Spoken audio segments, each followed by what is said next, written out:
You're gonna introduce me as what then?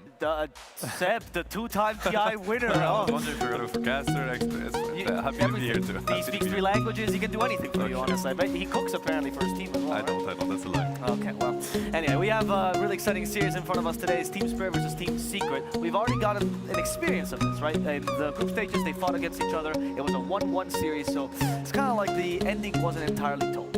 Now with this best of 3, we'll see definitely a winner and definitely a loser. Any expectations for today, Awi? I think Spirit are going to win. I think Secret have been looking really good this tournament, but I think Spirit are just a tad stronger. Really? What is that? Can you elaborate?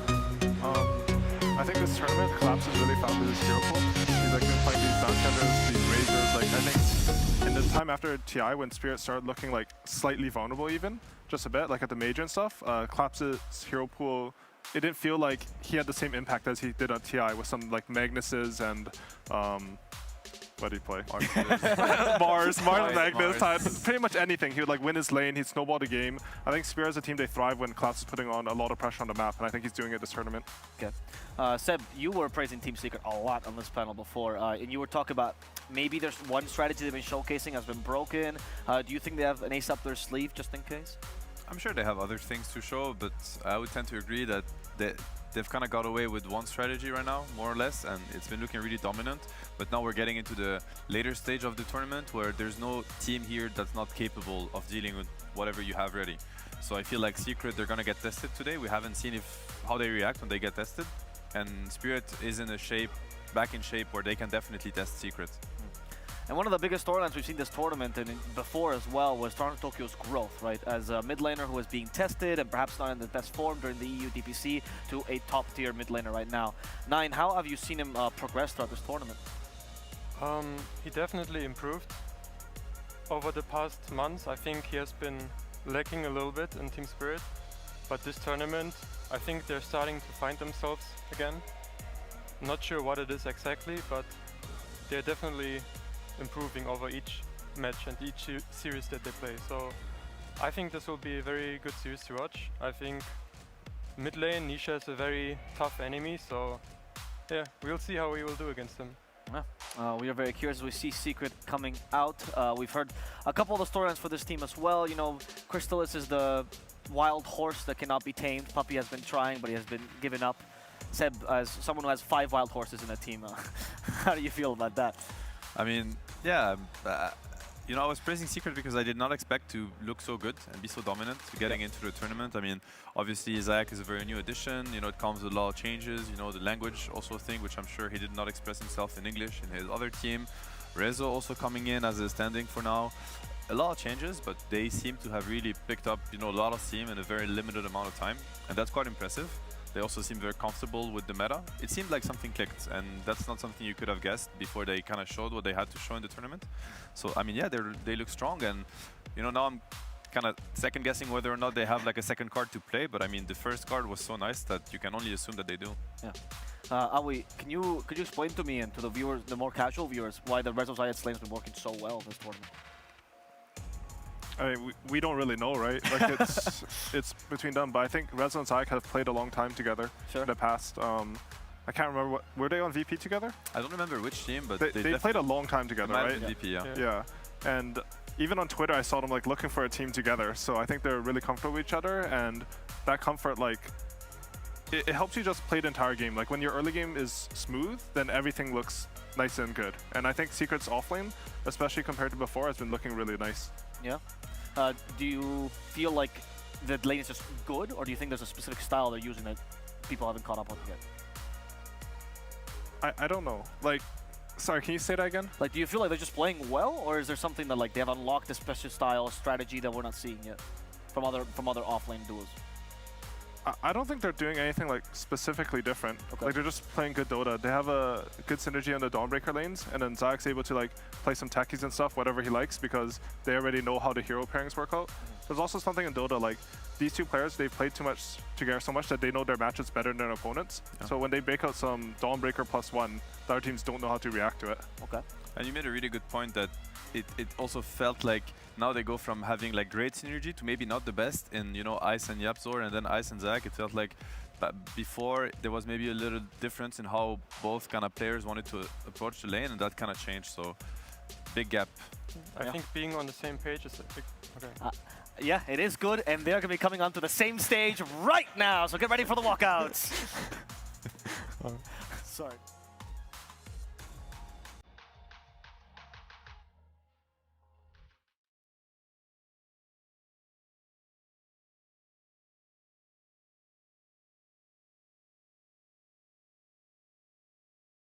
أعزائي المشاهدين والحضور، شاهدنا مباراة النصف النهائي الأول في البلاي أوفز الرياض ماسترز.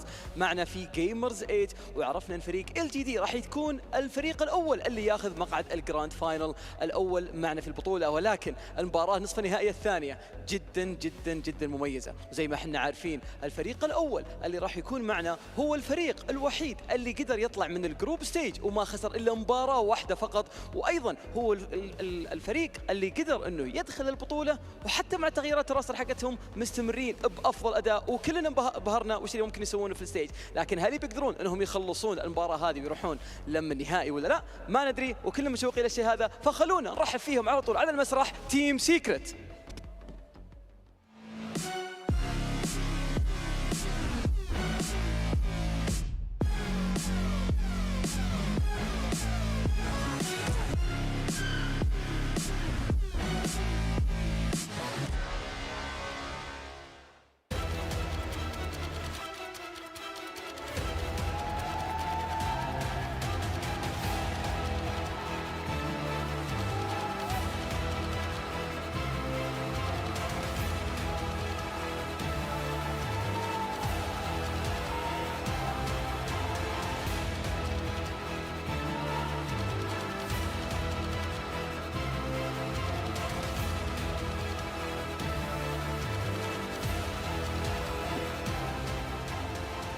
Team Secret have every reason to feel confident. Their opponents, however, are a team through their own admittance that have said they have struggled to find their confidence. But we heard on stage yesterday that they feel reinvigorated, that they feel stronger than ever before. And you should fear them, because when they are strong, they can go all the way to a finals. Please join me in welcoming to the stage, Team Spirit.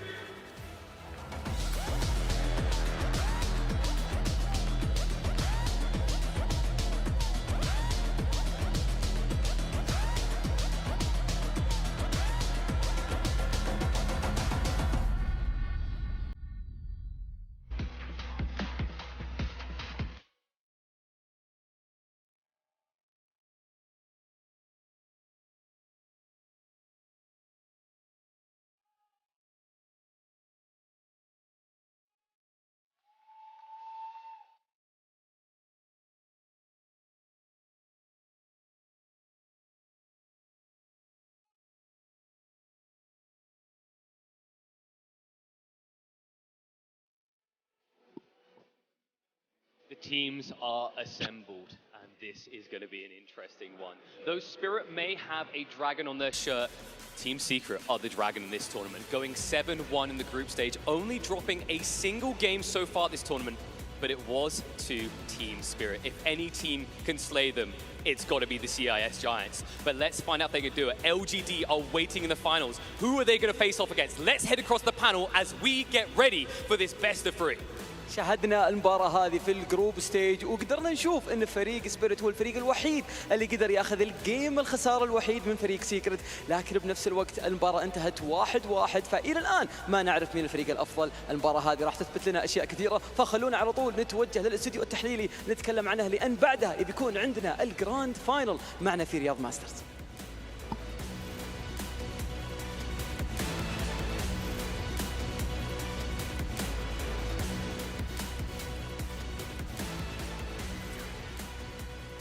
Indeed, a dragon disguised as a puppy, as Killer Pigeon says. Will they be able to beat Team Spirit? That's the real question here. I have some points here that I'd like to ask my 20k MMR panel.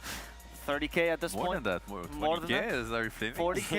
So, I'm so sorry. I apologize for that. Anyway, I would like to ask about Crystallis, particularly from Team Secret. Right? He's been a talking point for a while because he has a hero pool that's been, Bloodseeker, Monkey King, sometimes Phantom Lancer.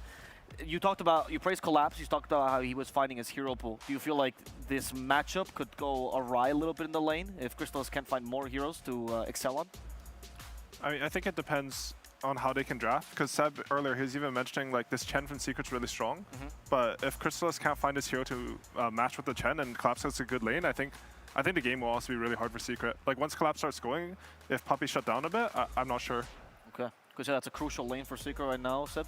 Yeah, it is. It's very important. I feel like the side lanes have been going extremely well for Secret, and I mean, this is where I also want to ask Nine, like as a mid laner, you know, how much of a difference does it make when you have side lanes that are kind of crumbling versus when your side lanes are stable? To be honest, I feel like mid is kind of a low skill lane right now.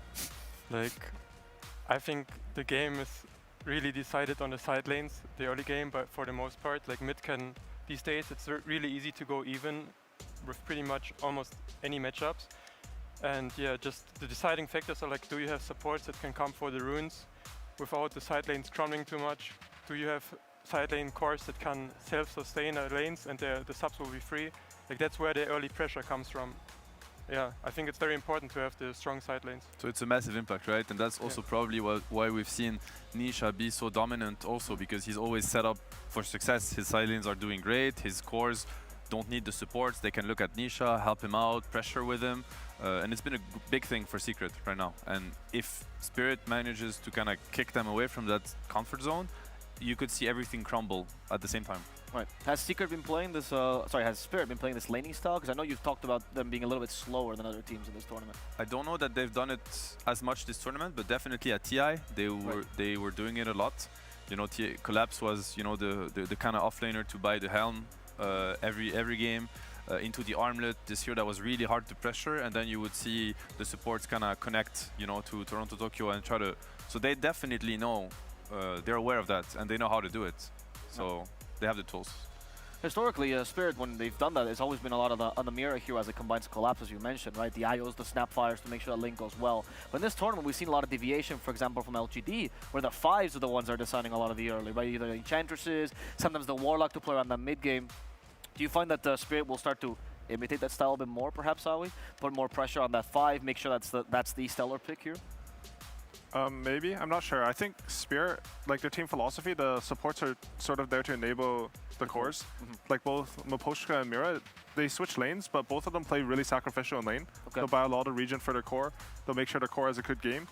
And then I think just the Eastern European region in general, like supports always enable cores. Even in the mid game, you'll see them playing in pairs to tank all the smokes. Right. Whereas some other teams, they play more like support centric. Even like Secret, I think Puppey gets a lot of farm and the supports can have a lot more impact. What are the advantages of the second style for Secret? I mean, honestly, I like that style better. Maybe because I play support, I like to get enabled. But I think like if your cores aren't snowballing, you have a more well-rounded fight capability, because like the supports supports got a lot of farm in EXP now. Yeah. So like your levels and your spells are so strong and all the items you get are really good. But then on the other side, like Spirit, like sometimes they just have this like collapse of your turret that you just can't stop them. Right. And Toronto Tokyo, like he's really good at pushing all the ways without getting caught. So it makes it really hard to play the map against Spirit. I think we had a good example also, that style difference, where I think OG supports are maybe more on the sacrificial side of things, whereas LGD supports, you know, they take more space and they really use it, right? So definitely two big styles, you know, that are going to clash with each other in the upcoming series also. Right. Do you think there's that series between OG and LGD was significant as a clash of the styles, or do you think there's much more to that and we can't really expect anything from that? No, there is more to that, but it was to try to add on the point of the support style, which is very important. Like, how often do you see Puppey kind of body block a smoke gank and just die? I feel like it doesn't happen that often. You know, it's more the other way around, if anything. That's true. Nine, what do you think the mid laner fits into this pool as well, right? You like playing like pretty active mid laners early. How do these two teams like to play their mid lane? So Toronto Tokyo is usually one like more on the passive side, while Nisha, I feel like Nisha can do both. He's very all-rounded player. Right. It really depends on what hero he's playing. I think they should just look out to not give Nisha something like a good Timbersaw game, because then that's when the mid pressure will come by himself already. And I think Team Spirit should not lose their mid tower early, because I think they should, like, they play really well when they have their mid tower alive. Toronto Tokyo can play like safe and farm some camps. Yeah, I think that's what they should do. Okay.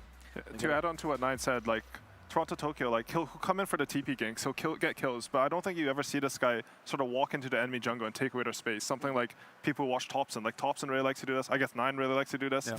I think it's just a stylistic difference from mid. And Dota right now, like I feel like a lot of teams, even the individual players, are approaching the game completely differently. Right. Like even for us, we had like the Hack as a stand-in. Like he's a really good player, and I think we sort of struggled to get on the same page as him because he came in with a lot of ideas, which I thought were really good, but they're honestly pretty different than what we thought we wanted to do on the map. Interesting. Do you feel like this is the case now more so than before? Like over time this has evolved, or is it just the current patch? Honestly, I'm not too sure. I think it's very possible that teams have like evolved to become more different, especially like there's less international play because of COVID and like the TPC, you don't play that many games or versus other regions that much. But it feels like each team is pretty unique. Like both, it's not just hero pool anymore. It's like a lot of how you play the game. Like look at like something like OG and Liquid. Like these two teams are like the most opposite teams you can be in my opinion, and they're in the same region even. Interesting. We have a draft in front of us now. We're seeing some of these bans. The Razor ban that's been so popular against Chinese team. Secret is the other team who has a 100% win rate with this hero as well. I know Seb, you were proud of that off lane. Yeah, I mean, there are some, talking points that I want to bring up, and I'd like to pick AUI's and Nine's brain on that. So Secret have been banning Marcy against every team, literally the entire tournament. It seems like I want to call it a little bit of a lazy ban. It seems like that to me, or maybe it's not. Maybe they're terrified by the hero, but I would only assume. I mean, they've definitely banned Marcy against teams that don't prioritize Marcy as much. And then we also see the Timber ban on Team Spirit. How much? Do you agree with that much respect being put on the Timber ban from Secret? Is it something that, I mean, obviously we've seen Nisha mostly play it. They have lost with it with SSIs. Now it's Trezzo. We're not sure really if he plays Timber as much. Yourself, you're a mid Timber player, right? Pretty good at it. Like, what do you think? Do you think it's a ban that makes a lot of sense to you? Yeah, as I said, against Team Secret, I think Timbersaw is like one of the only heroes that can reliably win mid and reliably pressure mid alone. And this is something that they should look out for. Okay, that's really important for their style. Yeah. I feel like don't you think it's sort of sus giving Zeus though? I mean, it really depends on what their idea is, right? They probably looked at the options and then think they have like a good idea of what to play against the Zeus. I feel like the Dawnbreaker is a lot of a, they're trying to take it away also from Secret. They have not prioritized it in the first phase for themselves, but that's also, when you find a team that is as versatile as Team Spirit, they can kind of pick their tools, right? And now they play versus Secret that have been looking, prioritizing Zeus heavily. Then Team Spirit is like, we're just gonna, take the hero from them, basically. Okay. We see the Warlock coming out from them as well. That's something that we've seen PSG.LGD do a lot, Seb, and we've been praised a lot by them. I don't remember Spirit taking it as much or giving as much priority for them. No, not really. Definitely a very strong hero right now. You also got to think that when you're second pick and you have to pick these two heroes, you're gonna whatever hero you pick, you're gonna expose them a bit, right? It's not a pick that you can really protect because as you see, Secret's gonna follow up with the 8th pick, which was the Monkey this time. You don't maybe feel like addressing a Warlock as much as you would have addressed something else, so it's just a solid pick, right? It doesn't really expose your draft, and you move on to the second phase, which is much stronger for the second pick. Yeah. I'm interested when you said, Aoi, about the different styles, versus, like not just hero pools, but different styles, right? Like you see LGD, for example, they are playing around the Warlock timings to a degree, but you said Team Spirit plays to enable their cores. Is there a different style to be played for Warlock in that way? Is that what we're going to see here, perhaps? I think they're picking Warlock because they watch the Chinese teams, to be honest. I think this hero is mostly from the Chinese region. I think the other thing they're thinking about is like having some sustain against Zeus is really nice. If you play versus hero without some Dazzle or Warlock or any sort of sustain, he just keeps poking you down and it's really hard to take the fights. Okay. So about the Dawn pick, I think what makes this hero really strong is that it can be a really good flex. Like it can go on pretty much any lane. And which is why I really like this Monkey King, because it can follow him, it can be safe lane against offlane Dawn, it can be position 4 against the safe lane Dawn, which are both really good matchups, I think. Nisha even plays it mid. I don't know if that's a matchup you could look at, Monkey versus Dawn. I have not seen it as much, but maybe it is an option. It should be good, honestly. Are there any bans that stand out to you guys as well here in the second phase? I mean, the Viper ban is definitely something that's going to try to protect the Monkey, so you could... Crystal is very known for his Monkey, so now they're trying to, make that option very viable. Obviously, you don't want to lane Monkey into a Dawnbreaker +4 and Vipers +3. That sounds like an impossible lane. So yeah, they're just trying to buff the Monkey pick, basically. Do you think these are bans for mid Zeus 2-9? Or what would you ban if you had to play the mid Zeus here? The Ember is definitely annoying for mid Zeus. It has like a lot of harassment for you. You gotta watch out. You'll be on low on resources, and it will be easy to rotate on you. So it is a mid Zeus ban. I think they should place it mid Zeus. I think it's superior to the position for Zeus. So we've seen, actually Ember has the lowest win rate in the entire tournament on all the cores. It has not, I think it's 1-8 or 1-7 right now. Yeah. And the only game that it won was against Deboosters, which probably is the weaker team here. So it could be 0-win technically. From Team Spirit side, we've seen that they used the Mars against the Zeus very effectively. They also have used, I think, the Kunkka, you know, with the eggs and trying to make sure that the Zeus dies, you know, regardless of the heavenly jump. So yeah, it's for now these kind of angles have not been covered. So I feel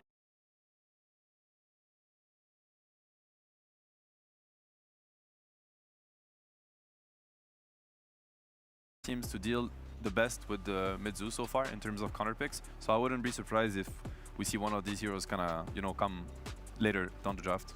What is it that make the Mars and the Kunkka to be good against the Zeus in the mid lane? It's just that they have Zeus really doesn't want to buy BKB, and Mars Kunkka have like the best catch against these heroes. Sure. Like you just X-Mac him, and you have so much setup to to take the fight how you want it. Or like you put him in the arena, you already make sure that he cannot escape. So I think against Zeus generally you want one of these heroes to just catch him. And then I can already, okay, yeah, they just banned TA, which I was gonna say is a really good TA game already. But yeah, the Kunkka and Mars are both in the pool. I think Toronto Tokyo also really likes this Kunkka. Yeah, he does. So they will look on it, I think. Okay. What'd you say? Sorry, it's a really good TA game. Could you explain? Yeah, it's just very good against both Monkey and Zeus as cores. Like it has an absolute free lane against Zeus, and throughout the game, it's really hard for Zeus to play. If he gets caught on a trap once, he doesn't buy any armor items. He will just die to TA alone. I really don't like to play it.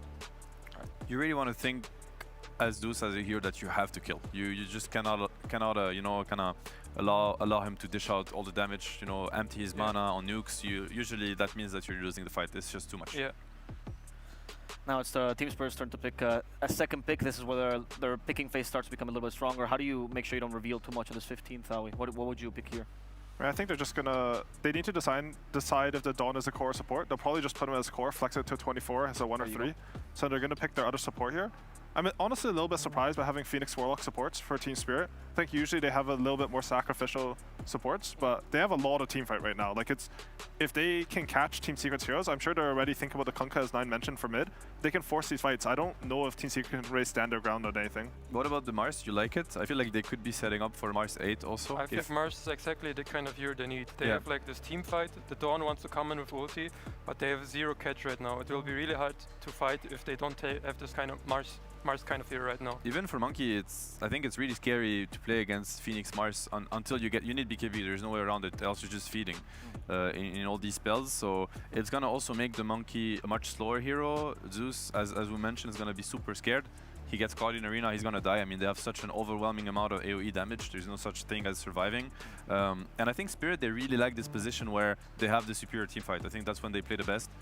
As Nine mentioned earlier also, they get to play passive if they want to, they get to play aggressive when they want to. You know, there's zero pressure whatsoever on their shoulders. They have, you know, whenever you kind of overstep your welcome on the map, they're just going to compress their spells, kill you, and then go back to whatever situation they favored.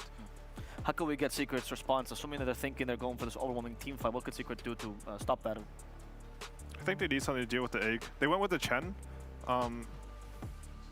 I think Chen should also be so hard versus Dawnbreaker, Phoenix, and lane. Yeah, like, it should maybe be. you'll have some eventual pressure, like you can get some creeps. Sure. But I feel like your carry might suffer. I think this Monkey will be position 4, right? He won't lane against Dawn, Phoenix. Yeah. And this is not a good Monkey game at all. It will be really hard to enter fights for him. He cannot really stay on trees.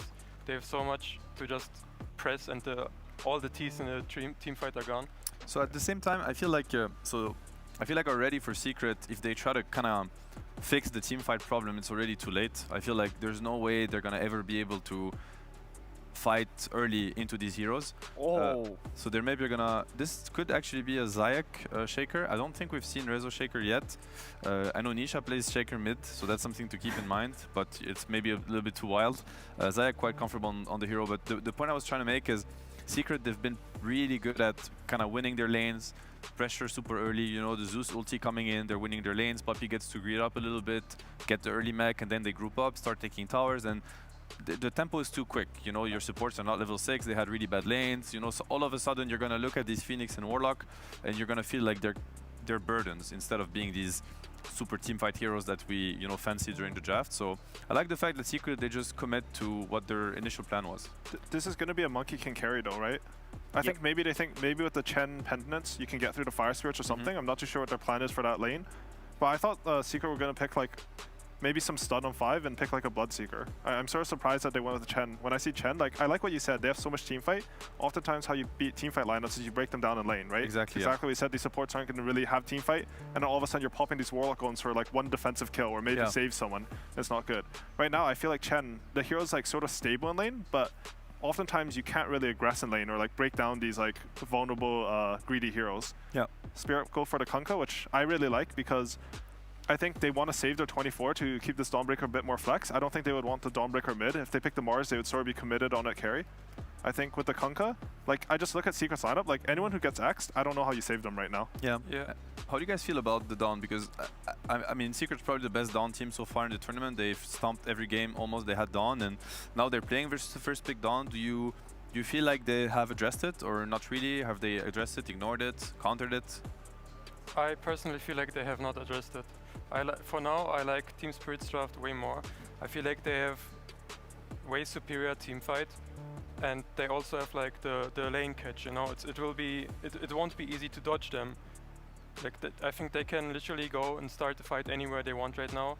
It really depends on Team Secret if they can get to a point where their ball is stronger, which still will be hard. It's a little bit worrying because Secret also have the last pick. Yeah. Right? They're also going to get to counter the... I mean, for Spirit have the last pick, so it's going to get even worse for Secret probably, where they were first pick and they're going to get countered also on their last pick, which is most likely the offlaner. Something else I was thinking is like if you have this Chen and Earthshaker, I think against Team Spirit supports you really want to play the runes, but I'm not too sure Zeus uses the runes the same way that like you can use with your supports. I don't know if this is true or not. It just mainly uses them for resources, like getting mana back and everything. You could think of the Kunkka maybe not getting the sustain runes against the Zeus. That maybe hurts more than the Zeus kind of abusing the... Yeah. Kunkka's going to probably like, starve. It's a Toronto-Tokyo Kunkka. Like he's just going to X himself, go back, right, there's the those resources, he's going to farm some stacks. I think they should, what Seb is right, if they should really look to not give this Kunkka a rune, like a haste rune or something. Because if he gets a haste rune and he gets like a good kill and opens up like good game for the Dawn, for example, like I think Secret will struggle. I mean, I like this opening in the draft, definitely. You know, Chan Shaker versus Warlock Phoenix, definitely night and day in terms of rotating from lanes to lane, fighting for the runes. So this is definitely something really good about Secret's lineup that they can try to abuse. They're also going to get the Zeus ulti. It's an absolutely stupid spell in my opinion. The level 1 Zeus ulti is so strong. It's so much damage all over the map. So, you know, 2 strong supports are rotating. They have cores that are quite self-sufficient if they get a good start on their lanes in the Doom and the Monkey. And then you could see how all of a sudden, you know, all the skirmishes that you're going to see around the map early game, they might go in Secret's favor, and it might allow them to kind of snowball and never get into this 5v5 on even economy against Spirit that they really have no business winning in this game, given the drafts. What could Spirit do here as their final pick is going to be in Ursa, a stronger laner here, make sure to punish the Doom as well, make sure to have a little bit more early game. With this, do they have enough to stop the running over from Secret in the lanes? I think any carry that had eventual pressure on the Doom was good there. Like they have a Warlock, I don't think there's any pressure coming in from like a Doom Earthshaker. And then, I don't know, I feel like it's really hard for Secret to play this game. Yeah, I agree. I think this Ursa can be really scary. Like with this lane, he has the Warlock to sustain and he can play very aggressively. So is it fair to say that Secret should look to kind of snowball, whereas Spirit are in the driver's seat? I think they are in the driver's seat, and I think Secret has to play the map really well in order to dodge the right fights at the right time. But they have some good heroes to push lanes, to shadow push waves. Like Crystal is really good as Monkey King, he finds like waves to push out more than other players on Monkey King would. They have Zeus to give a lot of vision to D-Ward. Like maybe they can still make it happen somehow. Yeah, definitely. I mean, they've proven to be really good with this kind of style also. Okay. Well, we're gonna have to see as game 1 is upon us. Team Spirit versus Team Secret, the second semifinal about to begin. And we have 2 casters ready to narrate this great encounter.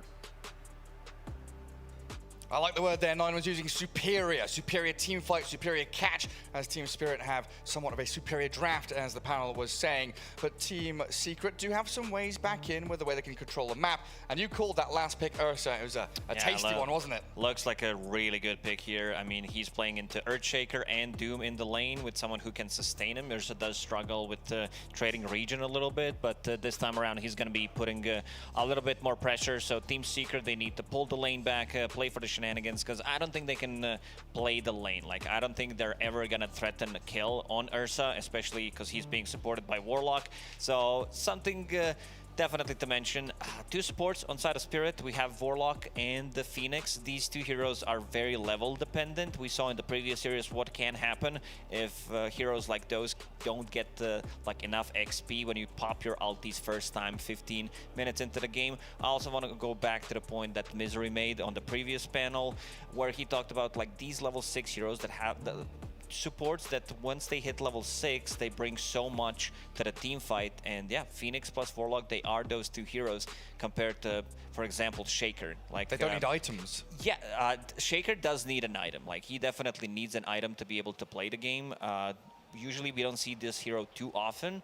I want to see how Zayats is going to be able to do on Earthshaker, because you need to farm. Like, there's a window where you need to farm with the hero to get to the blink dagger. What we're talking about, you know, in the lane stage you might be able to get mana boots, but then there's like 5-6 minutes where you're gonna have a difficult time. You're like pretty much the similar what's in the laning stage, and difficult way for them to start a fight. Like, they need some kind of initiation. Whenever you have Doom, you need to have a good catch. Chen doesn't provide you with catch, Zeus neither. So Shaker, he needs to be roaming around and making stuff done with the Fissure. So I expect him to put like more points in Fissure just to lower the cooldown and stun duration. Yeah, get those blocks going, allow the Chen army or the Monkey King to catch up and kill off some heroes.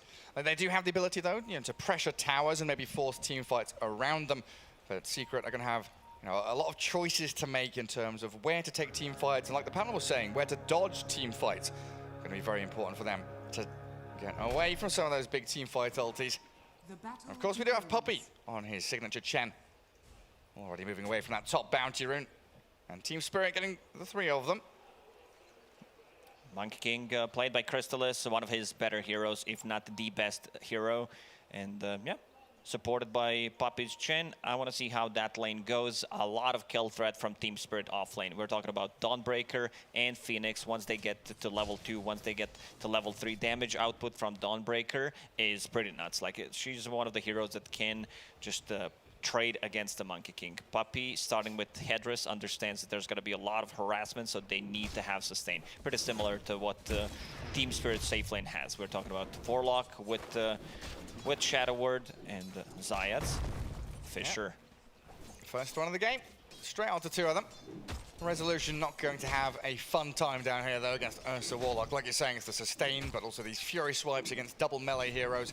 So we'll have to get these lane drags by Zayats Earthshaker, block the small camp, drag it across, and try and get your levels and gold that way.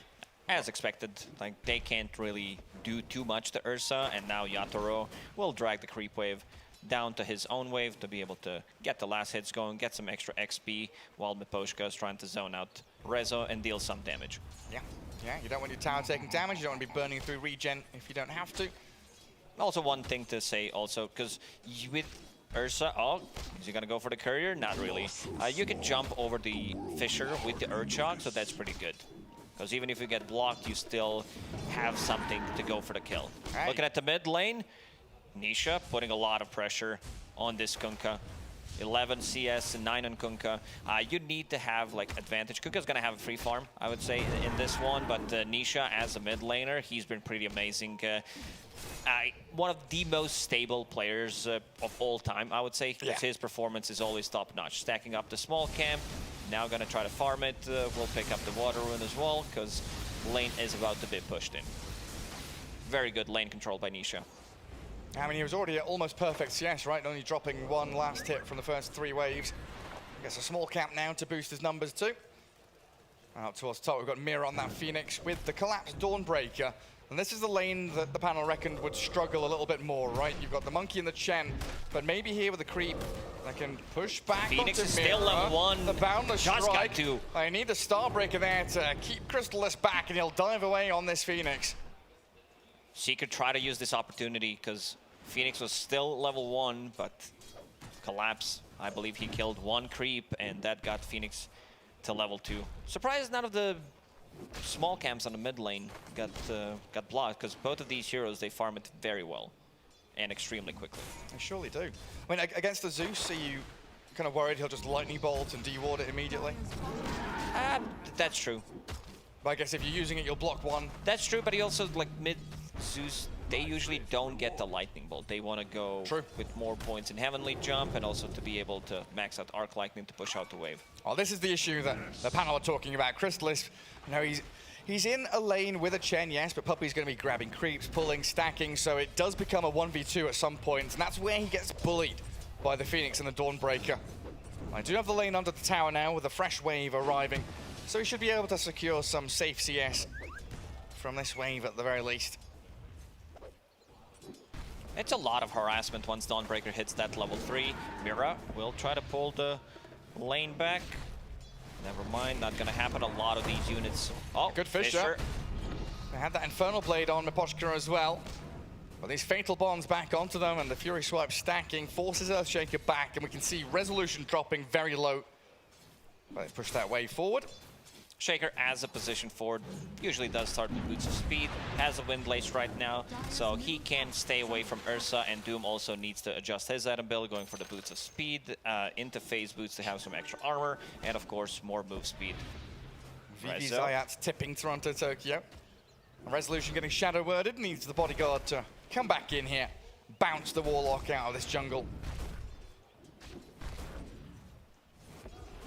Going for the phase boots, probably into the hand of Midas. The regular stuff for the Doom, Blink, BKB, all that good stuff. Yatoro, oh, he's going straight for it. Fisher will hold him back though. Resolution and Zayat making sure that the Ursa doesn't get this completely free lane that he was looking for. Already used the Earth Shock, so couldn't really connect. Looking at the mid lane, Zeus is level 6, so this could potentially be an easy kill for Nisha if the side lanes start to play a bit more aggressively. Yeah, they just need to make that first jump, chip away at people, burn through their HP and regen. Of course, everyone with a lot of resources early days in the laning stage. You've got to make that initial move. A couple of small creeps here from Puppey. Going forward, netting up Mira. Grabs himself a little baby Wildwing as well. So have these has that tornado. Tornadoes, yeah. And Crystallis, he's just not comfortable facing off straight up against Collapse. So a good pull across by Puppey will give him a bit of room, while Toronto Tokyo, he's come down bottom with the X-Boat, and that'll be the end of the Doom's life in this bottom lane. Shadow Word and the Earthshock there, Yatoro given the first blood. It was all about who's going to make the first move. Whether Team Secret makes an early move and uses Zeus ulti to try to secure the kill. But yeah, Toronto Tokyo, so far so good in terms of CS, in terms of net worth. And yeah, giving away first blood to Yatoro. They want to have him off to a good start. Get that Morbid Mask, even more sustain. Yeah. Nisha gets the kill. That's the punishment he deserved, though. We saw the Zoomer versus Boomer clicking reactions. Got the bounty rune under the nose of Puppey, but Puppey brings in his reinforcements. It tells Nisha to punish that naughty Phoenix. Miposhka heading down back towards bottom. Looks like Yatoro is going to get the pull off himself. A carry pulling waves into camps and catching the wave as well. Zaya's going to drag them back to the range creep, so both teams should get a range creep deny there, while Monkey King leaps himself up atop the trees. Collapse. Was close with the Celestial Hammer, but now the jump back in, the Penitence comes. Jingu stacks building up, and a TP from Nisha, looking to claim the life of Collapse's Dawnbreaker. They'll have it as well. Raindrops, yeah, They wanted to leave the kill for Crystallis. Both mid laners making a TP rotation to be able to secure the kill for their safe laners. Helps them out tremendously. And we see there the net worth of the Monkey and the Doom a little bit further behind their counterparts. Ursa and Zeus racing up towards the top of the board. Yataro's massive on Ursa. Usually this doesn't happen. There's a lot of heroes that do tend to just like overpower Ursa in terms of region trade, but pairing him up with Warlock was pretty smart idea from Team Spirit. Yeah. Also get him in first blood, phase boots, the chase potential, kill threat here. So every single time like Rezo gets close, he's gonna go and try to deal some damage, get those stacks going. Yeah, Rezo calling the Ursa is missing there in the chat wheel. And I was gonna ask you, at what point do we think Ursa can or wants to go into Roshan? Like, it's too early now, but the next 3 minutes or so, is that something that... Yeah, if we were talking about 10-minute rotation, when there's gonna be like people grouping around trying to take the tower. I mean, Team Secret's tower damage is pretty low. Chen needs to have a rotation, and they need to play with the catapult if they need to take a tier 1 tower. So it might be a bit too difficult. Usually Ursa would go, because he has Morbid Mask, so he can farm the Ancient, and then threaten Roshan. Yeah, be off map, hide yourself, and then, like you say, play around the catapult waves a little bit with the rest of your team, and sneak into the Roche pit. Yeah, Roche comes, gonna get a D-ward. Yeah, very nice around that mid lane. Some neutrals starting to drop as well. Fairy's Trinket found by the Kunkka. Crystal is still having problems up top. Collapses Dawnbreaker with Phase Soul Ring, incredibly potent. It was more about stabilizing Monkey King's lane with Chen.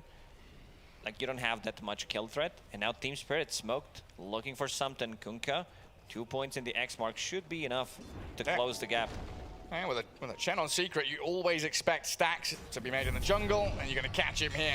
As he was trying to build this up, Puppey brought back into the boat that crashes down on top of him. 2-2 now as Team Spirit even the score, and they find Zayat. He wants to line up this Fissure. Monkey King also targeting Miposhka. Zeus coming in to zap the Warlock down. And Team Secret responding in kind. You bring 2 heroes here, we'll bring 3, we'll bring 4.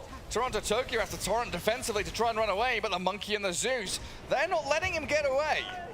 Usually you want Zeus to get all the last hits, but it feels like Nisha has a really good read how much Crystallis needs to come back into the game. So first rotation, getting him to get the last hit, and now also allowing him to get another one.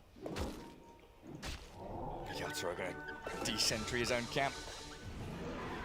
Swings westward, where Resolution and Zayat are clearing the jungle.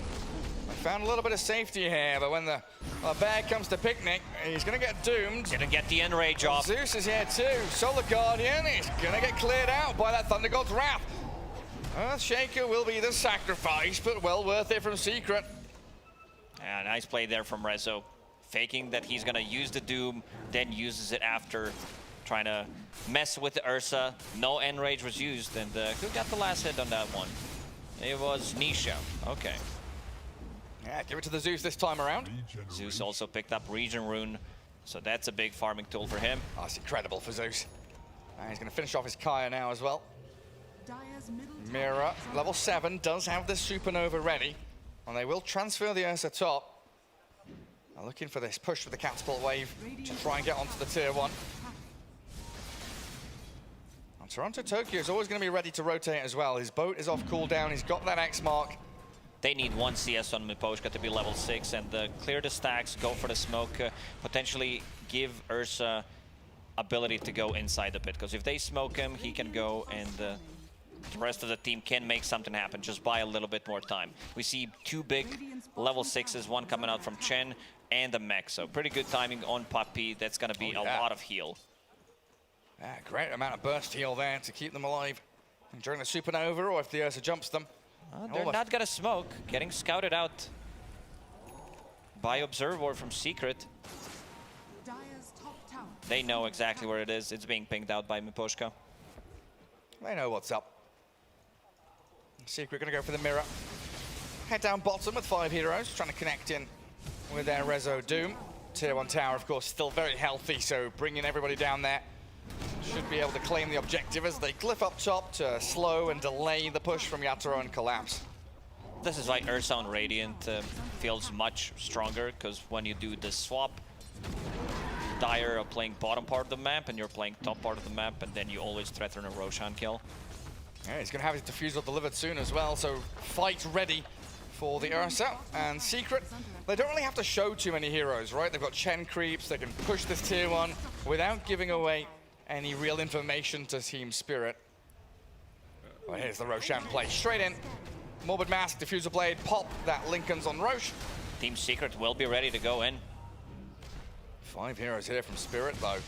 Secret scouting with the Lightning Bolt. Thunder God's Wrath gives them full vision as well, but Toronto Tokyo, he's got the X-Boat in towards VV Zayat, so they'll burn him down with the Sun Ray, with the push back, the Hurricane does get him out of danger as Mira gets burst down, the Solar Guardian in towards Yatoro, Golem dropped, Roshan dead. He gets the Aegis, the Hand of God comes, trying to save up Resolution, he's on the run. Team Secret looking to just try and reset after spending their Wukongs. Nisha going up high ground, wants collapse real badly, and they Echo Slam him down. Still a big W for Team Spirit, I would say, getting that Aegis on Ursa, who just finished off the Fusel Blade, and he's going to be ready to fight. They were not sitting inside the Wukong's command, forcing both the mech and Hand of God on Puppey. Also, there is no Doom, so I think they should try to go and make some kind of an aggressive play. Even though they don't have the rocks, Supernova is still available, and Ursa wants to be able to fight. They could X-Mark him back, he TPs, refills the mana, but unfortunately it does not have a TP. Yeah, Team Spirit are going to rally themselves around that mid lane again, just leaving Yatoro to farm Ancients. While the rest of them kind of expecting here, maybe Secret, to push in towards that tier 1 mid tower with a Chen army. That's Secret now with all of their ultis, no green lights, everything on cooldown. Yeah, can we see that one again, if possible, where Chen pulled him with the Hurricane? That was good, a little drag back. Nice way to save people. A mini force staff, basically. Team Spirit pretty happy just to sit back and clear Ancients, even holding that Aegis. They've got everything here with Supernova, Boat, but no Solar Guardian or Golem. Wanting to try and limit what Secret can do on the map. I don't really have any vision to play into. And again, Crystal is so good at this, the ghost push that AUI was talking about on the panel. He's hiding in the trees, not really showing anything, getting a little bit of farm here and there, as they will drag Zayat into the Sunray, get the Earthshaker takedown. And it's just little by little Team Spirit building up small advantages here and there. Toronto Tokyo trying to go for a play, still has Arcane Rune, but no ship this time. Right, glyph that mid turn 1. Crystalis, he looks fight ready, trying to reposition himself with Nisha. You can see the synchronization there with the 2 players. Hurricane dragging Toronto Tokyo back into the Zeus's reach, half HP remaining. Just a little bit of burst from the Zeus, drops that Kunkka so quickly. Trying to scout with a torrent now as well. Tier 1 tower will eventually fall. Doesn't seem like Secret are able to really demonstrate a full defense of the objective. Yeah, giving respect to what Team Spirit have in terms of team fight. Egg, Warlock, Golem about to be ready one more time, and since he used the boat with your Arcane Rune, that means he's gonna have it again. We do still need time for that Earthshaker to bite Blink as well. One more time. Yeah, Yatoro on the run still. 2-man Boundless Strike comes in from Crystalis. But it's both teams right really on this knife's edge of, if we have that one window of opportunity, we see a weakness in your formation, we'll go for it. But if they don't see it, they're perfectly happy just to fall back and continue building to these core items. And I love Warlock against Zeus, because he does provide you with the sustain, all this poke damage that he's doing from far away. One heal and you're back to full HP. Zayat still needs 400 gold to be able to farm his Blink Dagger. He'll get there, and that's one of those surprise initiation or turnaround abilities with the Echo Slam that Secret can utilize to their advantage. Speaking of the items, new record, because Zeus usually does not buy Yule Scepter anymore, but in this game, a lot of value from it. We're talking about being able to protect yourselves against Kunkka's combo, and also against Enrage from Ursa. Oh, that's a good point, right? Yule's not affected by that status resist. And Toronto Tokyo trying to get into his BKB. A slow and steady game. Do you think this is Team Secret doing very well in terms of weathering the storm that Team Spirit could have brought to them? Or do you think Team Spirit playing too passively this early on? I wanted to see them play a little bit more aggressive with this Aegis, try to go for a team fight, but they got the tier 1 tower on the mid lane. Team Secret will be ready to fight once Earthshaker picks up his Blink Dagger. Monkey King, Echo Saber done, so with this item build, like, this is not a Battle Fury, so this Monkey will definitely join. Finds a really good item on him. Brigand's Blade, the Zeus is pretty massive, I would say, and they have sustained from Chen's Puppey, Mech done, 10 minutes in, Hand of God, and here we go. Aegis is just expired, so I expect the Team Secret to try to go for some kind of a play. Hurricane one more time is going to be available. Let's see if they can get him out of there. Ooh, the Torrent moves him across multiple axes of direction, but Toronto Tokyo with his BKB not able to finish off the Earthshaker. Giga Chen moves by Puppey. Incredibly good. Yatoro are making this a little bit more worth their while, though. Good Boundless with the Wukongs. They've saved Resolution. Oh, the Echo from Zayas too. Collapses dead. Yatoro stuck in the trees. Scouted by the Thunder God's Wrath. Oh, they've destroyed them. They look like a freebie on Rezo, but Secret so snappy. Puppey, he was also ready with the Hand of God, so that was not even close to getting a kill. Team Spirit being punished. Dragged from one edge of the map to the other. Have we seen Supernova? I don't believe we have.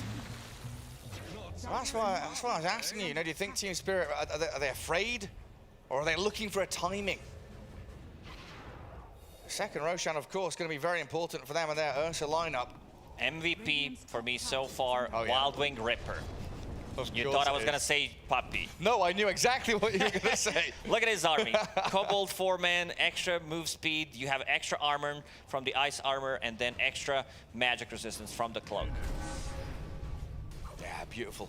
Nice. Diverse array of neutral creeps for Puppey. Going into that Holy Locket next. So even more heals he can pump into some of his core heroes. You see there, Nisha, top of the net worth, 10,500. And Doom is only going to get fatter and fatter with Devour and his ability to race towards his key items. Kunkka focused on clearing out that mid-wave. They've got 3 heroes sat behind Toronto Tokyo, so if he does spot an option to X-mark someone, everyone's ready to strike at the drop of a hat. Team Secret, so very deliberate, and it's not really being cautious, right? They know exactly what they're doing. They're not afraid of Team Spirit. Yeah, and look who's farming Triangle. It's Puppey. He's the real carry. Every single time he gets to have like free Chen game, like his rotations are really on point, understanding where Team Spirit's gonna strike to be able to pull them with the Wild Wing Ripper, but he also takes a lot of resources. He's more farmed than Earthshaker by 1,500 gold. Yeah. Yeah, Hold the locket done, amplifying all that healing. And look at how many things he's shoveled up. He's got 3 salves, 2 mangoes. He's been working real hard. Puppey has like, I don't know, 250 APM at least to be able to control all of these things. Just stacking it up for later. 250 APM. Speedy boy. Tier 1 mid, not really taking too much damage until now. Secret bring in a number of heroes to create that pressure. But they won't commit for it, instead wanting to swing down bottom. The cat spot's already died and collapsed. And he's gone and hidden himself in the trees. So now we see that the reverse is true now. Team Spirit making much better use of the wide open map. Next Roshan gonna respawn right about now. There he is. Aegis and the Shard. I think Nisha there caught a glimpse of the Kunkka. Double BKB, 9-second BKBs on their heroes. Doom just picked up a Blink Dagger, so he can be the one initiating a fight with the War Stomp. Doom is available. Rezo is massive. On top of the network, level 15. A hand of mine is kicking in big time.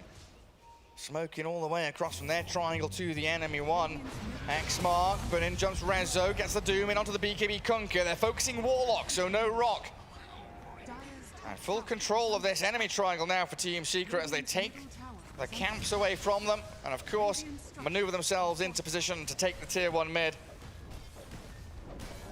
Team Spirit, they're off to a really good start, especially on Ursa, but yeah, I guess they're just waiting for Yatoro to buy his BKB, and then he'll gonna be able to join a fight. Should use this 2-minute window that they have, because there's no Doom, there is no Zeus ulti for 1.5 minutes, and you can see Miposhka pinging out Roche. Yeah, everything has been so clean from Secret, from the lane manipulation bottom, the Earthshaker making sure Rezo has a good time for his Hand of Midas timing. Top lane, like you were saying, giving Crystallis a couple of kills here and there to make sure that his lack of CSing wasn't really having an effect on his game as an overall issue. And Chen, Puppey, has just been moving now from objective to objective, opening the map for Team Secret. I honestly don't, they've not made a single mistake. It's been flawless from Secret. It's not been flashy by any means. No, it's just like methodical, yeah, but no real mistakes being made from Secret. Yeah, Team Spirit, there's something they've got to do to, you know, this rhythm of Secret. They are marching to the tune of, you know, their drummer is banging that rhythm. Team Spirit have got to try and make sure that they get into a rhythm of their own, because so far, like you say, no Supernova. We've not seen any real big fatal bonds or golems dropped. And around Roshan Pit, that could give them the zone they want to fight in. Already inside, Vision placed on high ground, sees rotations from Team Spirit, even though their ward just expired on top, so they're not gonna see Team Secret, the northern one. Yeah, and another smoke. 5 heroes strong. Secret, looks like they're gonna wrap around with the off-lane duo. Is done, so that's gonna be pretty big. BKB, oh! What's it? Toronto Tokyo just popped the BKB. I guess he was afraid of the Shaker. He's straight in! He's annihilated everybody! Out of thin air, Secret! Destroy Team Spirit, chasing Toronto Tokyo! Oh, goodness gracious me! And they're gonna scout out Ursa, but Yatoro got what he came for. He got that Aegis, he got that Shard, but at what cost? They lost all 4 heroes. I think Toronto Tokyo was afraid of Fisher, so he would not be able to pick things up, so pop the BKB just in case. Oh, they tried to defend that Roshan so strongly, but I didn't expect that long wraparound. Monkey, Doom, and the Earthshaker going through the triangle from the mid lane on the Radiant side. And a surprise jump in from Science with that Earthshaker. Always going to catch you off guard the first time he does that. Team Spirit do still have the Aegis on the Ursa though, but BKB's on cooldown. Could be a problem for them if they make their way into their own jungle. Secret are ready and waiting for them. Toronto, Tokyo, and Collapse. They've come into mid as a pair. Nisha, he's there to push out that mid wave, keep it cleared out. He gets X-marked. Really not afraid. He just goes aggressive. Straight onto Kunkka. Nimbus out. Resolution with the Infernal Blade. They find him. Toronto Tokyo down while Crystallis just Wukongs and BKBs. Zoning away the rest of them. And now Collapse. Yeah, doomed up and dead. Team Spirit, they just don't have what it takes to match up against the caliber of Team Secret here at this tournament. Could we check the hero damage? Okay, we're gonna first see this this fight because he popped the BKB, and yeah, there's Zeus still. illusion. They had this Centaur Conqueror, the little one, inside, providing vision, so they saw all of them. Well, Yatoro wants in now, but I think with that Fisher, he's changed his mind. He wants out. Get me away from them. 24,000 damage. Wait, hang on, what's 6 plus 4 plus 6 plus 4 plus 6? Yeah, hero damage done. Ursa JJ Maths, on the please. lowest end, 4.7k. Most of that damage came from the laning stage.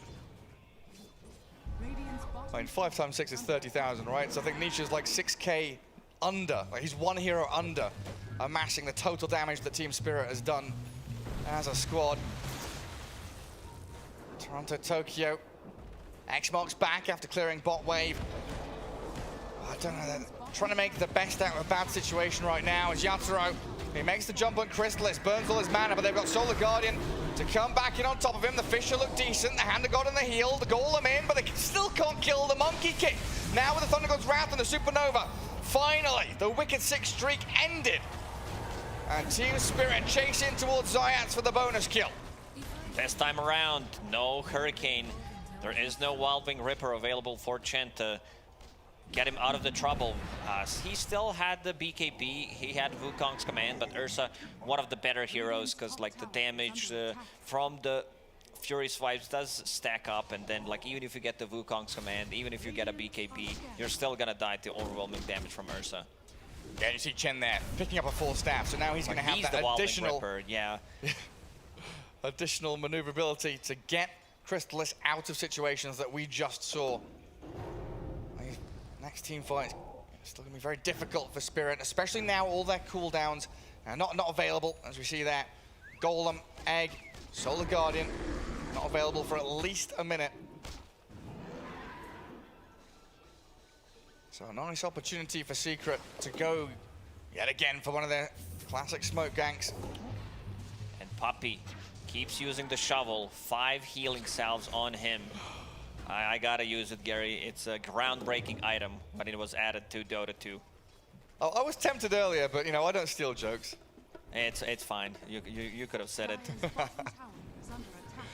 Toronto Tokyo getting closer to his AC, so that's going to be some protection against the Monkey King and yeah, just tanking up the whole team. Thunder God's Wrath damage for Nisha. Zayats up on the high ground. Got his little Fisher shard there, so we can get the free pathing. He's got spider legs as well. He's all over the place. Terrain means nothing to this man. Smoke up from Spirit.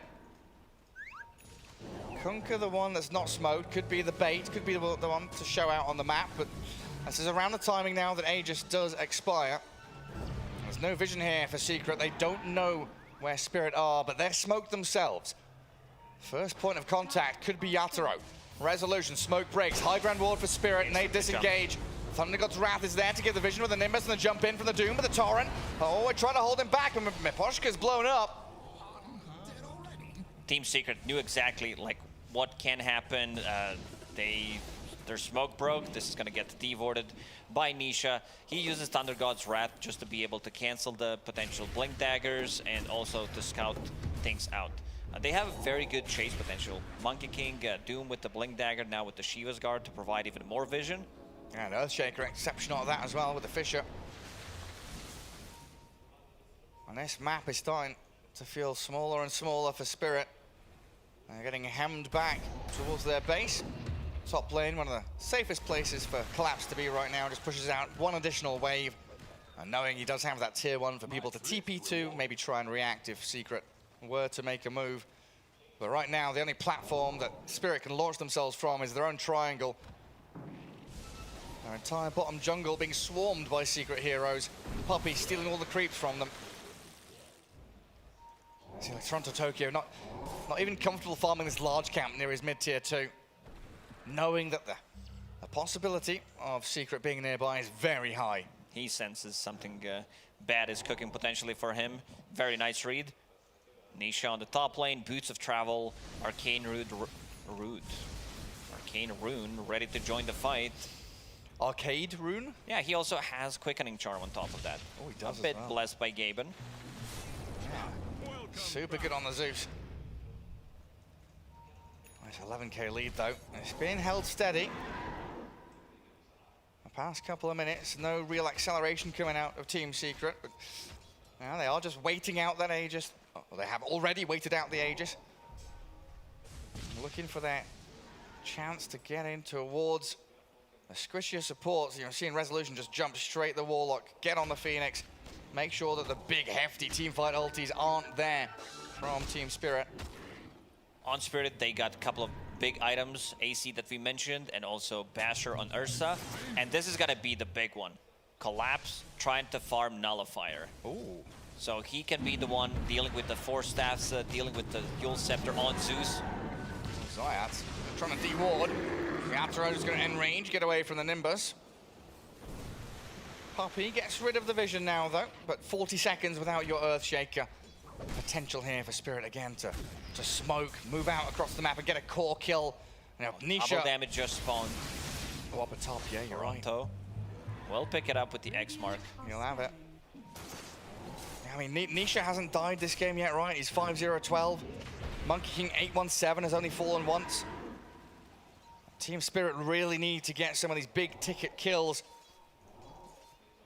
With the smoke, they're aiming towards Resolution.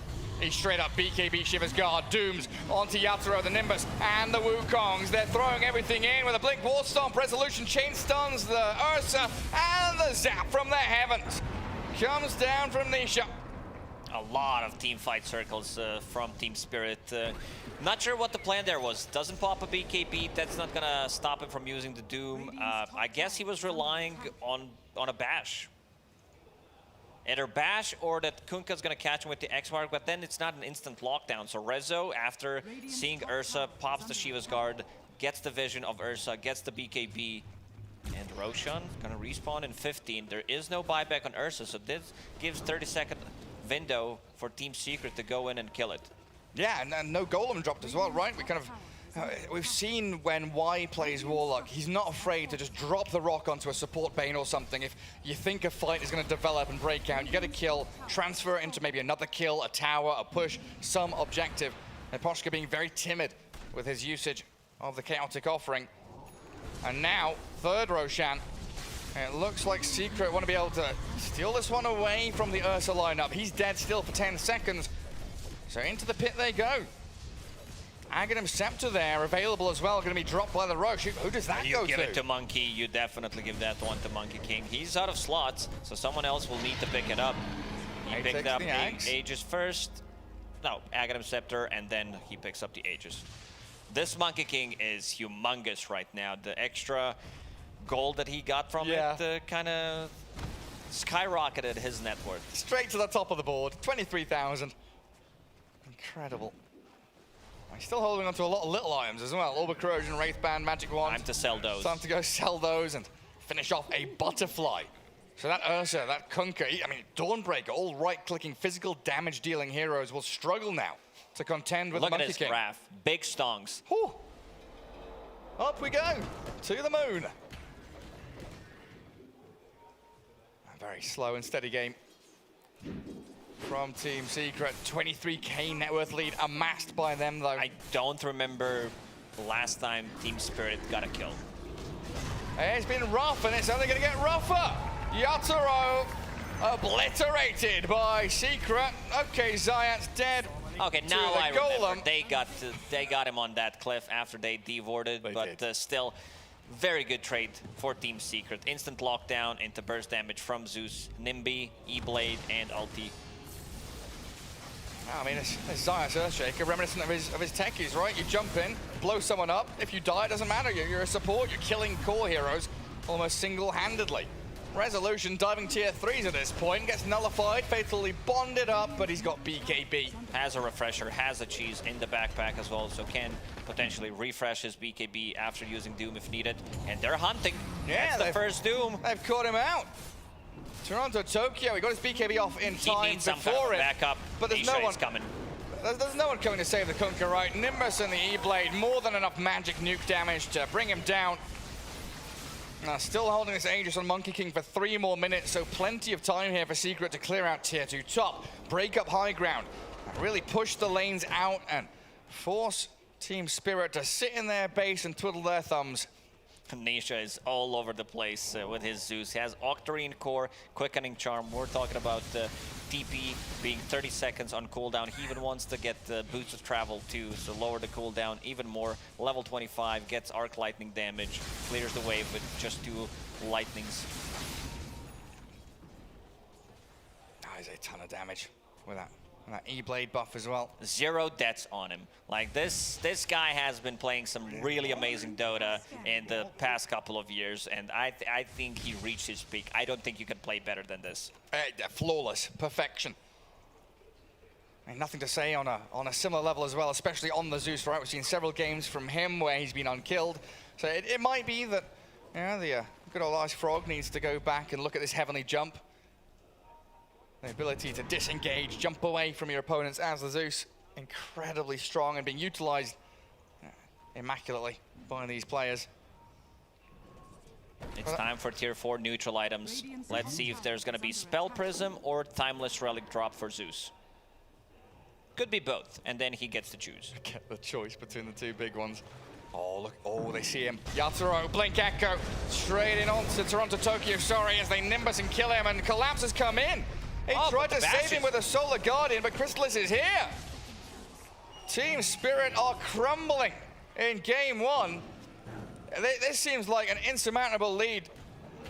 Team Secret are not going to be giving an inch to Team Spirit right now. High ground possibilities for them.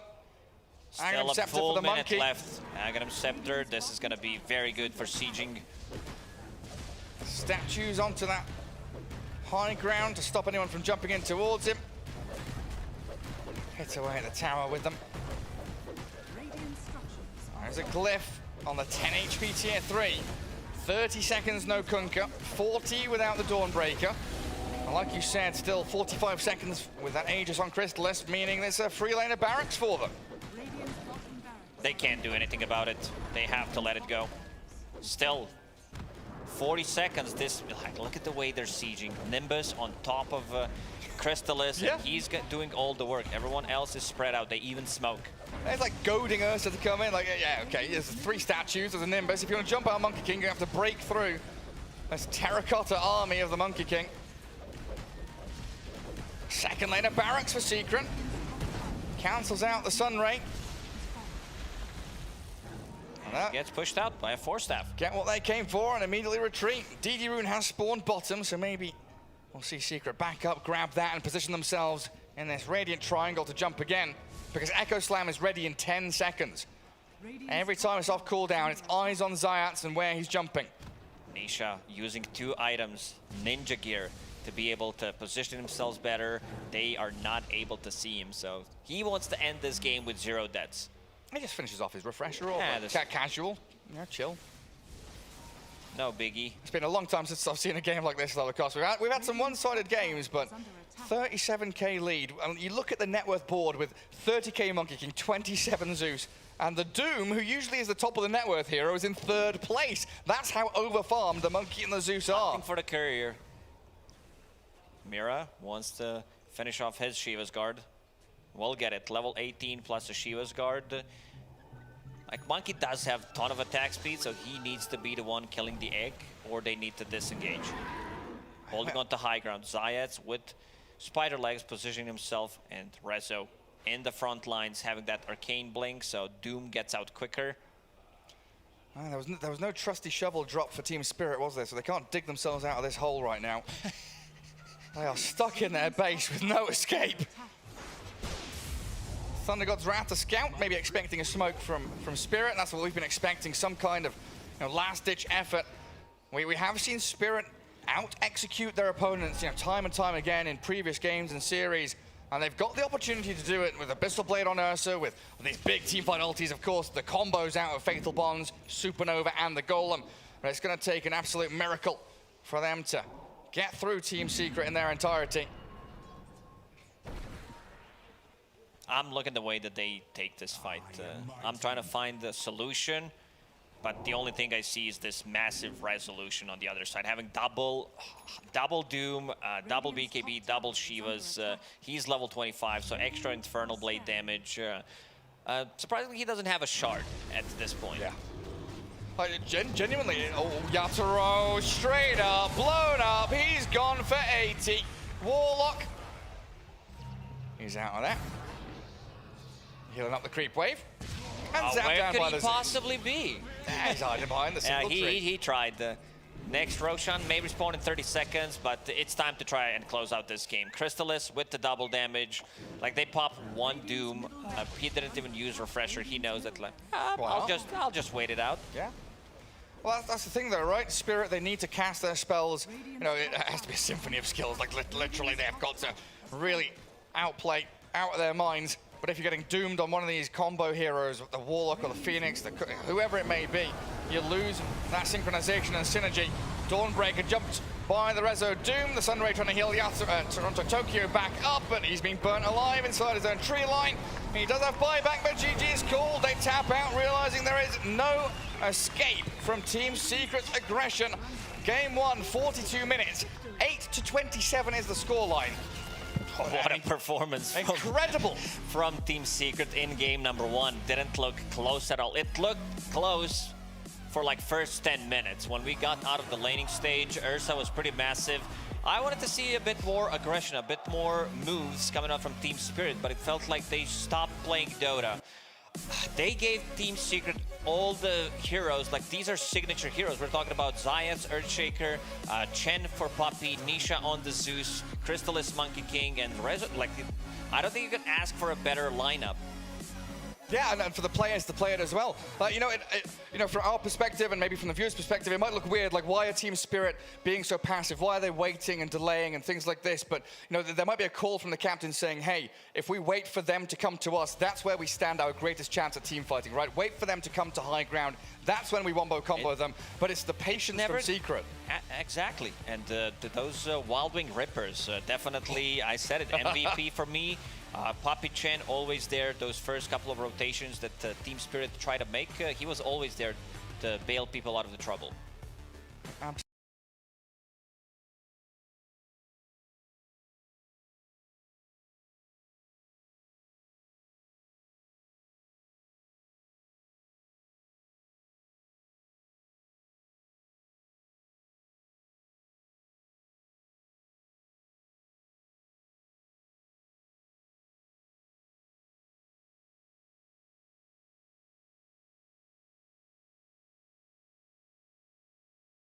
Going for these team fights, it felt like we never saw 5 heroes of Team Spirit going in, and because like especially early on, we're talking about Phoenix and also Warlock being fight ready. They got those early levels, and yeah, we need to see what answer they have for Team Secret, because this was flawless. Yeah, over to Arba on the panel to break it down. Thank you, Gareth. We're here watching the highlights by Ramco, and you know, what a performance by Secret. Now, there were some doubts whether they could perform it with how to beat these team fights, but it worked out, didn't it, Seb? Yeah, very, very strong performance by Secret. I think, I mean, I think they had a really solid draft and stuff, but I really want to highlight the mental advantage they seem to have. I can tell they're feeling good, right? They feel super confident. They go for the moves. They're reckless. Even when they were playing a little bit behind in the first, sequences of the game, I think they just felt more comfortable. And I think right now, Spirit, they kind of have to shape up. I'm not really feeling how they're playing yet. I think they're playing a little bit scared, a little bit conservative, maybe too safe. To my taste, I just feel like Secret, they have an advantage, a mental advantage, and I'd like Spirit to, yeah, shake it up. Something we can see, sorry, in this scoreboard brought to you by STC. Shaking it up by Earthshaker, and I like that yes. pun. What are some things you would like to see from the gameplay here, Awi, from Team Spirit? Team Spirit, for me, they played really different than what I thought they would play this game. I thought they were just going to have Toronto, Tokyo get a lot of stacks. I thought the lanes were looking good. You would have this really farm Kunkka, and every time you press X on someone, they would die. This game, I didn't see a single X plus Boat plus any Golem or Phoenix Egg. I think maybe the players aren't too comfortable on these heroes. Like Miposhka, like I don't see him play Warlock that much, to be honest. And I don't think Mira had the best Phoenix performance either. I'd like to see them play a bit more comfort heroes. Okay. Do you feel like their style was also not the comfort style, Awi? I don't know. I feel like if they're feeling good in this game, I think the Kunkka can take over this game, but instead he was like running into, like he even dies to some Monkey King, and he gives Crystalis a game, right? Like I feel like this should never happen. He has like a sort of a, it's not like, he has a free lane, Zeus also has a free lane, but he was really farmed, and I just felt like he didn't get to utilize his game. Yeah, tell me about that Kunkka performance now. Yeah, he played very passively. I think they had really good lanes on Team Spirit, so I was kind of surprised that they didn't find like way more aggressive moves on the to enter the enemy jungle, to take control over like the outpost, for example. I can agree with Seb on this part. I think Team Secret was, it looked like they're way stronger mentally. Like they weren't pressuring. It didn't feel like they were pressured at all. They weren't panicking.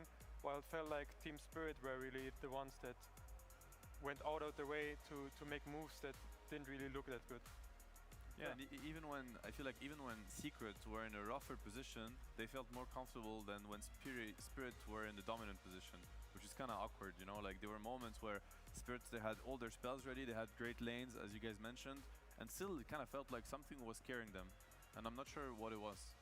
Does this go back to what you were talking about, the idea of the Team Spirit had a more quote-unquote defensive playstyle this whole tournament, or greedier playstyle perhaps, and Secret is it getting to abuse that? At this point, I don't think it's playstyle. I mean, maybe it is, but I think I don't think it's a playstyle thing. I think they need to change that if they're gonna have any hope into doing better in game 2. Okay. Ali, could we be seeing perhaps, you talk about finding that more comfort, right? Could we be seeing them going back to the other draft they were playing in this tournament, or do you think once again, like Sebits, need to change these specific things? I think the biggest thing for me is I'd like to see them put Collapse on the hero where after he wins the lane, he can exert more map pressure. I feel like Dawnbreaker is sort of a hero where you're like sitting by yourself, push out lanes because you have some global threat. I think a lot of Team Spirit's gameplay wants to revolve around like Collapse on some hero where when he's farming the enemy jungle, they join up with like one Mirror or one Maposhka and he can kill someone. This game, like Dawnbreaker couldn't kill anyone alone, Toronto Tokyo couldn't really pressure anyone alone, and it ended up with them really never joining the cores and the supports. Nine, for you, how were you feeling in general, the pressure that Team Spirit was able to exert on the map? Do you feel like it's also insufficient? Yeah, definitely. I would like to see for game 2 that they pick, this game they had like the Phoenix Warlock sub. Sure. And they're both very, like, they're backline heroes that don't go in, they don't make any plays by themselves. I would like to see that one of them is like a playmaker maybe, like to switch it up I think after this game. Okay. Could we draw a comparison here to the other team that's been doing the Phoenix Warlock very often? It's LGD, a little bit RNG as well. Where do the differences lie between how they would execute the combo? I mean, I don't know if they've done it like together. I think the point is that if having one is fine, having two is maybe overkill. Okay. And you know, obviously Collapse is really comfortable on any hero. I think like, you know, he's one of the best players out there, and maybe I never really saw a situation for him to click his ulti, you know, and kind of feel the Dawnbreaker his impact. The moves that I can think of were Rezo moves, killing Ursa with Doom, which when you think about how the laning phase went, should probably be the opposite, right? Like as AI mentioned, like, you know, X into Rock, into Egg, we haven't really seen these plays from Team Spirit the entire game, and they had good tools to do so. Given their laning phase, maybe it's just because it was not the right heroes, and had they been on a Snapfire, Clockwork, the heroes that we used to see from them, maybe they would have felt more natural. Okay. Someone who was making some pretty good moves, especially, you know, as we recovered into the mid game, you commented on that Konka kill, for example, by Crystallis as well. Do you feel like they could also try to stop his hero pool? Like, he has 3 signature heroes he's known for, and you gave him one of his biggest comforts, his Monkey King. I think you have to play for something, right? Okay. Like, it's just how Dota goes. I think for me, more than stopping Crystal's hero pool, I think they need to get rid of the Zeus. Like, okay. Secret they pick Zeus every game this tournament, they win every game this tournament, and then they get Zeus again. I think they tried their idea for Zeus. You know, you have a lot of heals, you have some global to counteract the Zeus ulti with the Warlock and the Dawnbreaker. It didn't work. You can just reset, go like, guys, we tried a strat, it didn't work, let's move on. Ban the Zeus, ban the Zeus. And with that, we're gonna go to a break. Remember, ban the Zeus, that's the name for the second game. Will they do it? We're gonna have to find out as we take a small break and wait for game 2 between Team Spirit and Team Secret to begin. See you soon.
How does it feel?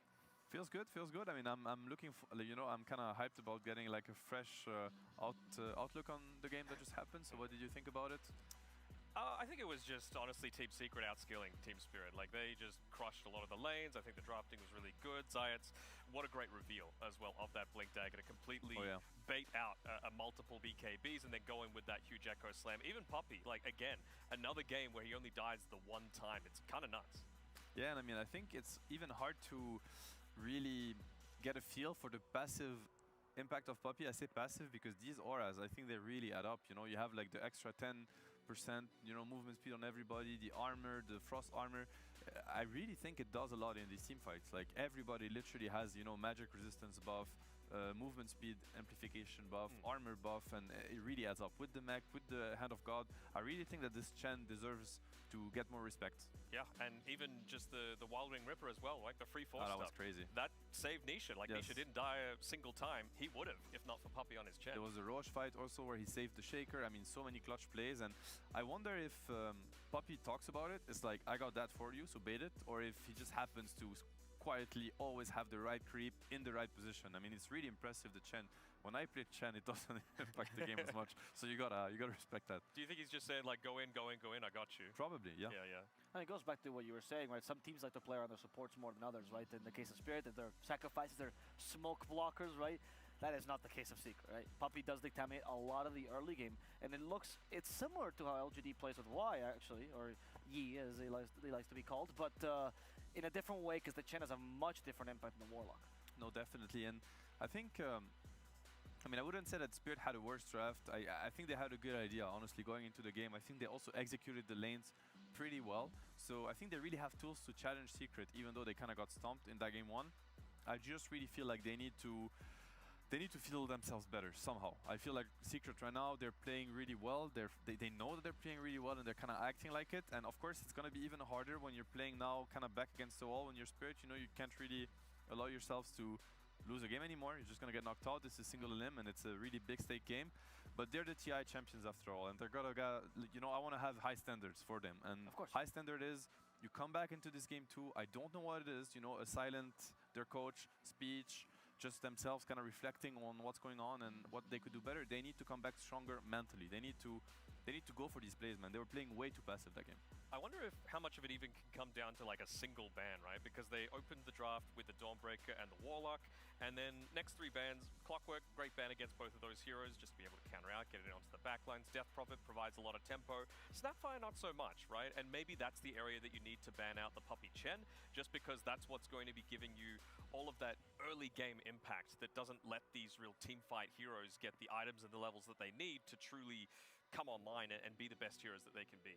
Yeah, I think I would like to see respect on the Puppey Chen. Maybe a ban, maybe a way to abuse it, but definitely I would move the Chen and the Zeus to a higher priority. I obviously Dawnbreaker is then gonna be like, if I have to be honest, I feel like this Timber Saw is a wasted ban. I would change that completely. Obviously you gotta give respect to Timber, but I don't feel like the Secret's Timber is as good as the Dawns or the Chens and the Zeuses, and you're gonna have to play against something, obviously, so you're probably gonna have to play against either Zeus or Dawnbreaker or Chen, but I would like to see Spirit play against the Dawn or pick it themselves or try to counter it. I'm sure they have great ideas, good ideas against it, as they've shown already.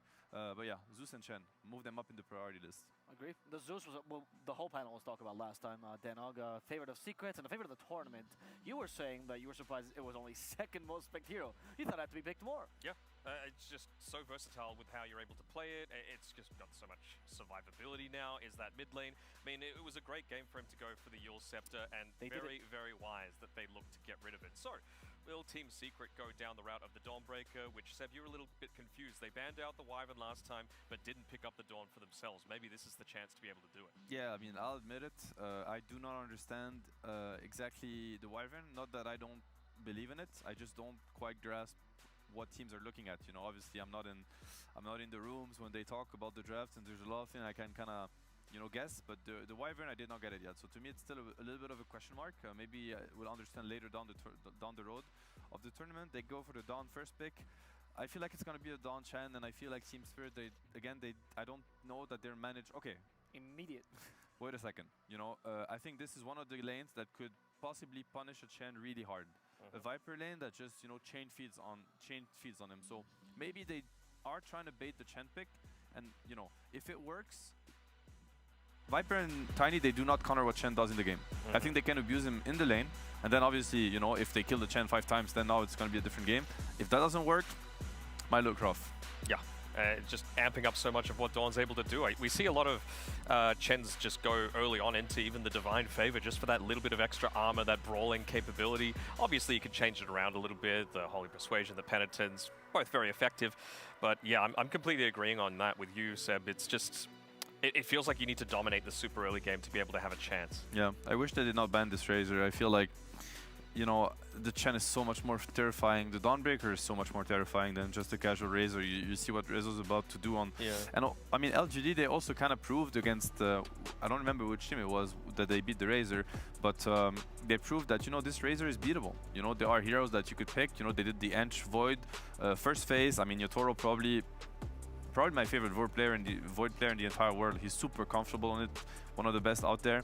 But anyways, you know, they're gonna have to play against what Secret really loves to do this tournament, which is this huge laning presence in the Chen, in the Dawnbreaker, into a very, very strong, not even mid game, honestly, it's a minute 10 kind of game where they're gonna start rotating. We see the timings on the mech from Puppy. It is scary, man. He gets the mech so early. Do you think it's one of those times where if you've got second pick like Team Spirit had, that you just let 2 or 3 really broken heroes through because you're going to be able to take both of them yourself?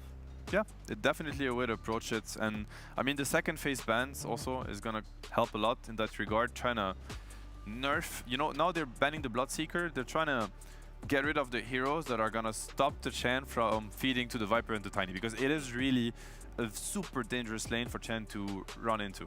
Think about Chen getting close to the Viper, Avalanche, he's just gonna die every time. So you just want to like clear out the wave really quickly. Blood Right, very effective tool at being able to do that. I think you want a carry that doesn't need the Chen to kind of play up to the end, you know, a Bloodseeker typically would go to the creep, get the last hit, kind of heal up, get a tango, the hedges from the Chen. He wouldn't need the Chen to kind of man up to the Viper and the Tiny, which he can't. Right. You know, Chen cannot. He's going to be a dead weight for a while, so you need a self-sufficient carry. Typically, I'm going to pick a really bad carry for that, but if you had to play, you know, a Chen and a Monkey King against that lane, they would get really dumpstered. Sure. What are some options then? Because Monkey King's out, Bloodseeker's out, right? The Chrysalis pool. But the Phantom Lancer still his other hero, but what are the carries you see? Maybe the Dawn on +1. Okay. We've seen them He's do done that. It could be. I think Dawn is one of the strongest, you know, position 1 heroes. What else could it be? Magic immune heroes? Yeah, Magic immune heroes, I mean, or it's a little awkward doing 2 ranged heroes, but something like a sniper isn't horrible. You know, you could just stay at range, you can use the shrapnel to be able to even just secure perhaps a few range creeps. The issue is, though, it's Team Spirit. We don't know if this is going to be a collapsed Viper. Of course, it can be. He's gone deathless multiple times when he's played it. The Mirror, Tiny coming through as well. But we have seen position 5 Maposhka Viper come through too. So if you go too early down that route where you go into something that is only good against this specific Viper Tiny lane, Team Spirit could just switch it up and then you're caught off guard. There's something quite interesting with the second phase bans, you know, because Secret, they're banning the Slaughter, so they're considering that the Viper could potentially be a position 5, and I think what triggers that is the Sky ban. I'm thinking, you know, why would Team Spirit ban a Skyrath? I think its team has so there was a big trend with Viper 5 recently in scrims, pubs, officials, and I think one of the best counters that people found was the Sky, because he's able to outrun the Viper. He doesn't really get right-clicked by Viper and actually out-trades the Viper, right? Really? He uses concussive shot, few right-clicks, and as soon as that is done, he just backs off out of, you know, MS advantage. So this could be what's happening in the second phase. It's like, okay, they're looking at Viper 5, you know, maybe Slaughter coming up, we're going to ban it. So what are some of the other options that you're really seeing there? Things like Snapfire, Hoodwink, maybe down that sort of similar route where you can just out-trade, be able to use something like the Scurry to make the extra space away from it? The way you want to deal with this Viper 5 is you want to have kill potential, because obviously if Viper gets to right-click you, it is really obnoxious and it can kind of feel helpless. At the same time, Viper is a hero, it's free food. You know, it just dies. So think of a CK snap lane, the second Viper show its face, it's just gonna die right away. So this is one way of dealing with this Viper 5. But yet again, I think this Viper is kind of meant to deal with the Chen. I mean, they must have expected the Chen to come, and to me, so far, unless they have a better reason to, you know, put it away from the offlane, I think we're looking at a collapse Viper. Okay, interesting, because the Shaman also is another 4 that trades well with Viper, has a similar idea of Scarif Mage, that he has overwhelming damage and kill potential, right? But we'll see what Spirit is thinking about. Keki is always an option as well, maybe. Yep. It's a Zayat special. There's another aspect to these two heroes, though. They also have instant silences disabled, something like that, so maybe they're thinking about Spirits or Pucks, right? Puck is still in the pool. The Viper could have also been a block pick for the Timber, I'm thinking, because, you know, Secret, a lot of teams have banned Timber against them. Yep. They have first faced it a lot, and, you know, maybe they had a plan of, you know, Dawn into Timber first phase, and at the second they saw the Viper, then they decided against it. There could be other reasons for it. I feel like so far no team have really showed their cards yet, so what's coming up is going to be super interesting. Dazzle, okay. So that might mean that it's going to be a Viper 3, a core Viper, and the Dazzle position. I mean, we haven't seen the Dazzle run anywhere else than position 5 so far, I think, in this tournament. In Eastern Europe, they still play it as in pubs, and then some officials been run both in Division 2 and some of the weaker Division 1 teams. On what role? On the offlane role. Okay. They still have a preference. Sunlight as well, who plays it plays in a native 2, has been running it as an offlaner as well, now a native 1. So there's some options. It has been a trend, like Danox says, in pubs. Interesting. The Hawk's been practicing it as well. He has. He's been playing it a lot, but he's not in this game, so we'll see if he's able to make. I mean, that means we don't see Dazzle Radiance, which is unfortunate for us. Unfortunate. Yeah. Well, it's more laning presence, right? You look at the Viper, the Dazzle. I think Team Spirit, they're definitely giving the Dawns, and I mean, just Secret's playstyle so far, they always had a really strong laning phase. They did not the last game as much against Team Spirit, so definitely something Team Spirit does really well against Secret, and I think they're looking to, pull that off once again.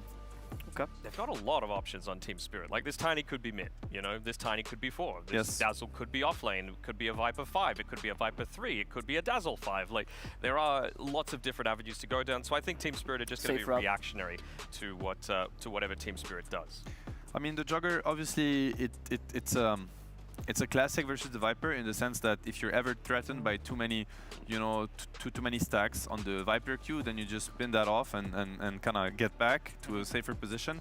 At the same time, I think it's a lane that you're just damage controlling the lane. You're not really pressuring the Viper ever. Okay. I think you're just, you know, Viper is just burning through your region, and it's not a good lane for Secret. It's a lane that's meant to kind of suffer.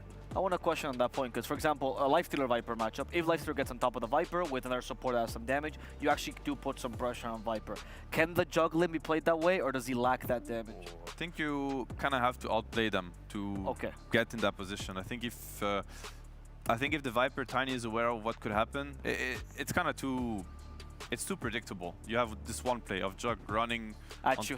Yeah, I think it's too easy for Viper to deal with it. She's gonna pre-click the Jugger, you know, couple stacks. He's gonna be slowed. Viper's gonna back off in time, and Jugger's gonna lose too much HP, and eventually the lane is gonna turn out to be a disaster. What do you think about the Shadow Demon pick, though? I'm trying to think of it, man. Like, you can just First pick ever. No pick in the DPC either. Wow, ever. Ever. The DPC? No pick in the DPC. The Shadow Demon, one of the few unpicked heroes in the DPC. Really? And obviously of this tournament as well. But it is a Zayat's old classic of his. Okay. I mean, once you get to that Aghanim Scepter, of course, it's against the Bristleback. If it gets to that stage now, you can have the break. You can use the disruption to make sure that the Shallow Grave isn't quite as effective. Just lay down a few of those Shadow Poison stacks, and then they immediately die afterwards. The Demonic Cleanse is kind of okay with the Ag Shard against the Viper, means you don't have to waste that Q. It's very good. Very against good. Dazzle too, actually. Against Dazzle too, I don't think you even get hexed, or it's going to be a 0.1 second hex. Yeah. I'm thinking about the Dazzle Shard here. Yep. I think Bristle into Shadow Demon, a little bit scary, a little bit. Obviously, the Shadow Demon Ags is a break, and it completely destroys Bristleback.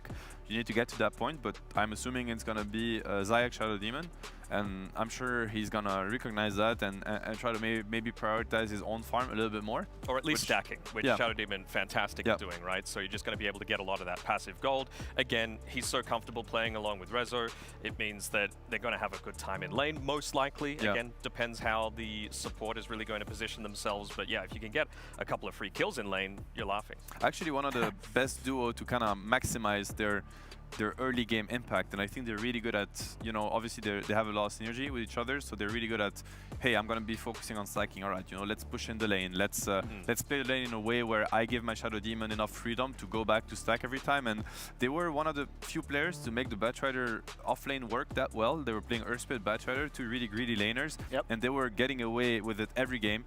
thanks to the stacking. So I think if I had to pick one offlane duo that could really maximize the stacking potential of Shadow Demon, it would be Reza and Zayak. I'm curious though about the Bristleback pick. This is a much more common pick this tournament, but has it been addressed by Secret's draft, or do they need to pick a last, really good last pick? I think if you just stomp the lane, it's kind of okay, right? Like, you just need to get that level 6 up, reasonable timing on the Dazzle, then you're going to have the bad Juju for the minus armor, pair that together with the Quill Spray. It's a lot of physical damage, just gets amped up further and further. So I think they're going to need to focus a little bit on stacking too for Team Spirit, just to make sure that they're able to, again, continue to allow this Bristleback to snowball, take a lot of those ancient stacks, because if you look on Team Secret, we're mentioning that, of course, Zayats is going to be able to build up a lot of these stacks, but they've got two heroes that are pretty damn great at being able to take them in both the Juggernaut and the Dawnbreaker. I feel like right now, the second phase of Team Spirit has not been addressed so well by Secret. I mean, it's kind of meant to be like that, right? Bristleback was the last pick of the second phase, but I think it's a very good Bristle game. Really hard to kill him. They had the Shadow Demon Axe later down the road, which is going to be very efficient. But besides that, they don't have a way to lock him down, so he's always going to get his back turned. You know, Chen definitely does not deal with Bristle. Bristle is more of a Chen counter. Same for the Dawnbreaker. I think they kind of ignore each other's, and the Juggernaut, sure, he has this one Omni Slash. Oh, wow. And it's the same for the Dazzle. I mean, now Dazzle got more addressed with the Storm pick. But, you know, Grave has a lot of value. They have only one way to get on top of the Dazzle. It is the Storm. Storm, a hero we do not see that often.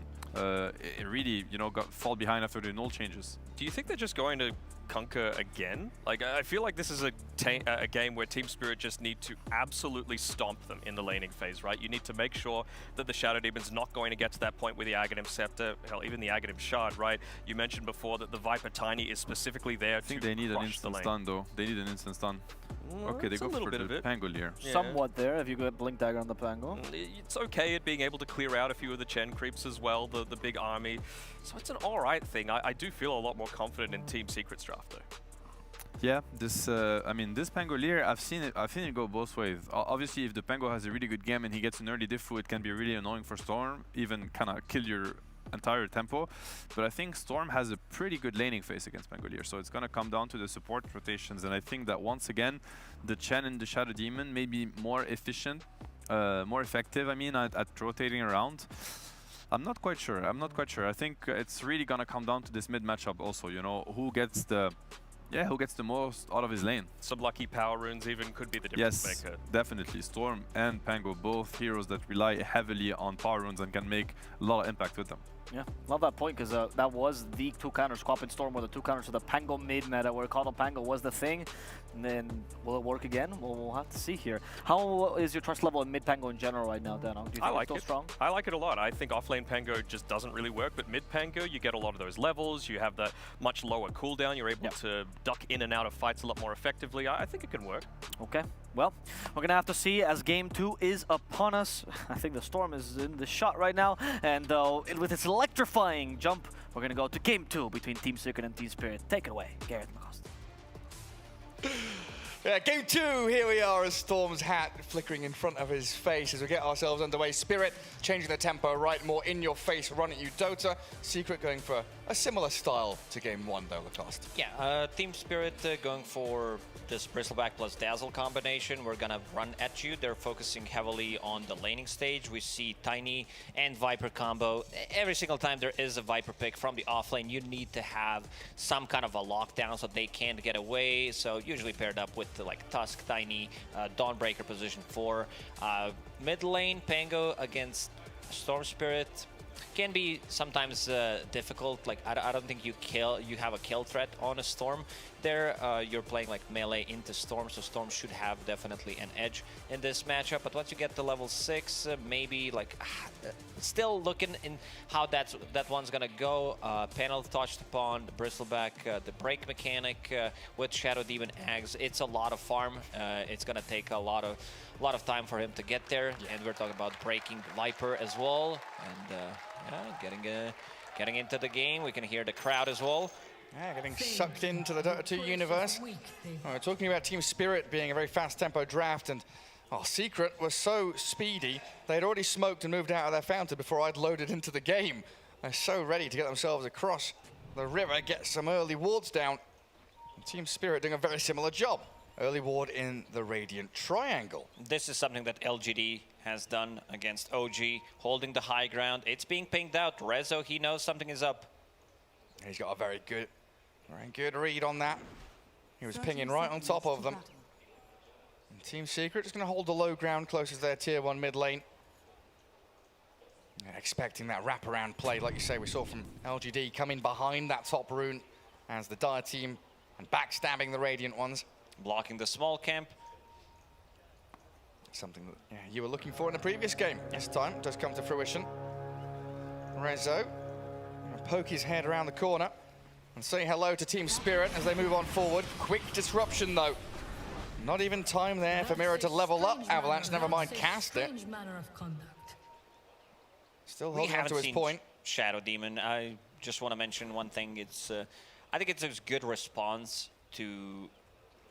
You have like another layer of save because you have a Dawnbreaker, you have Chen coming in with the heals, but also it's very good against grave targets. Someone gets graved, disruption, and then you focus him after.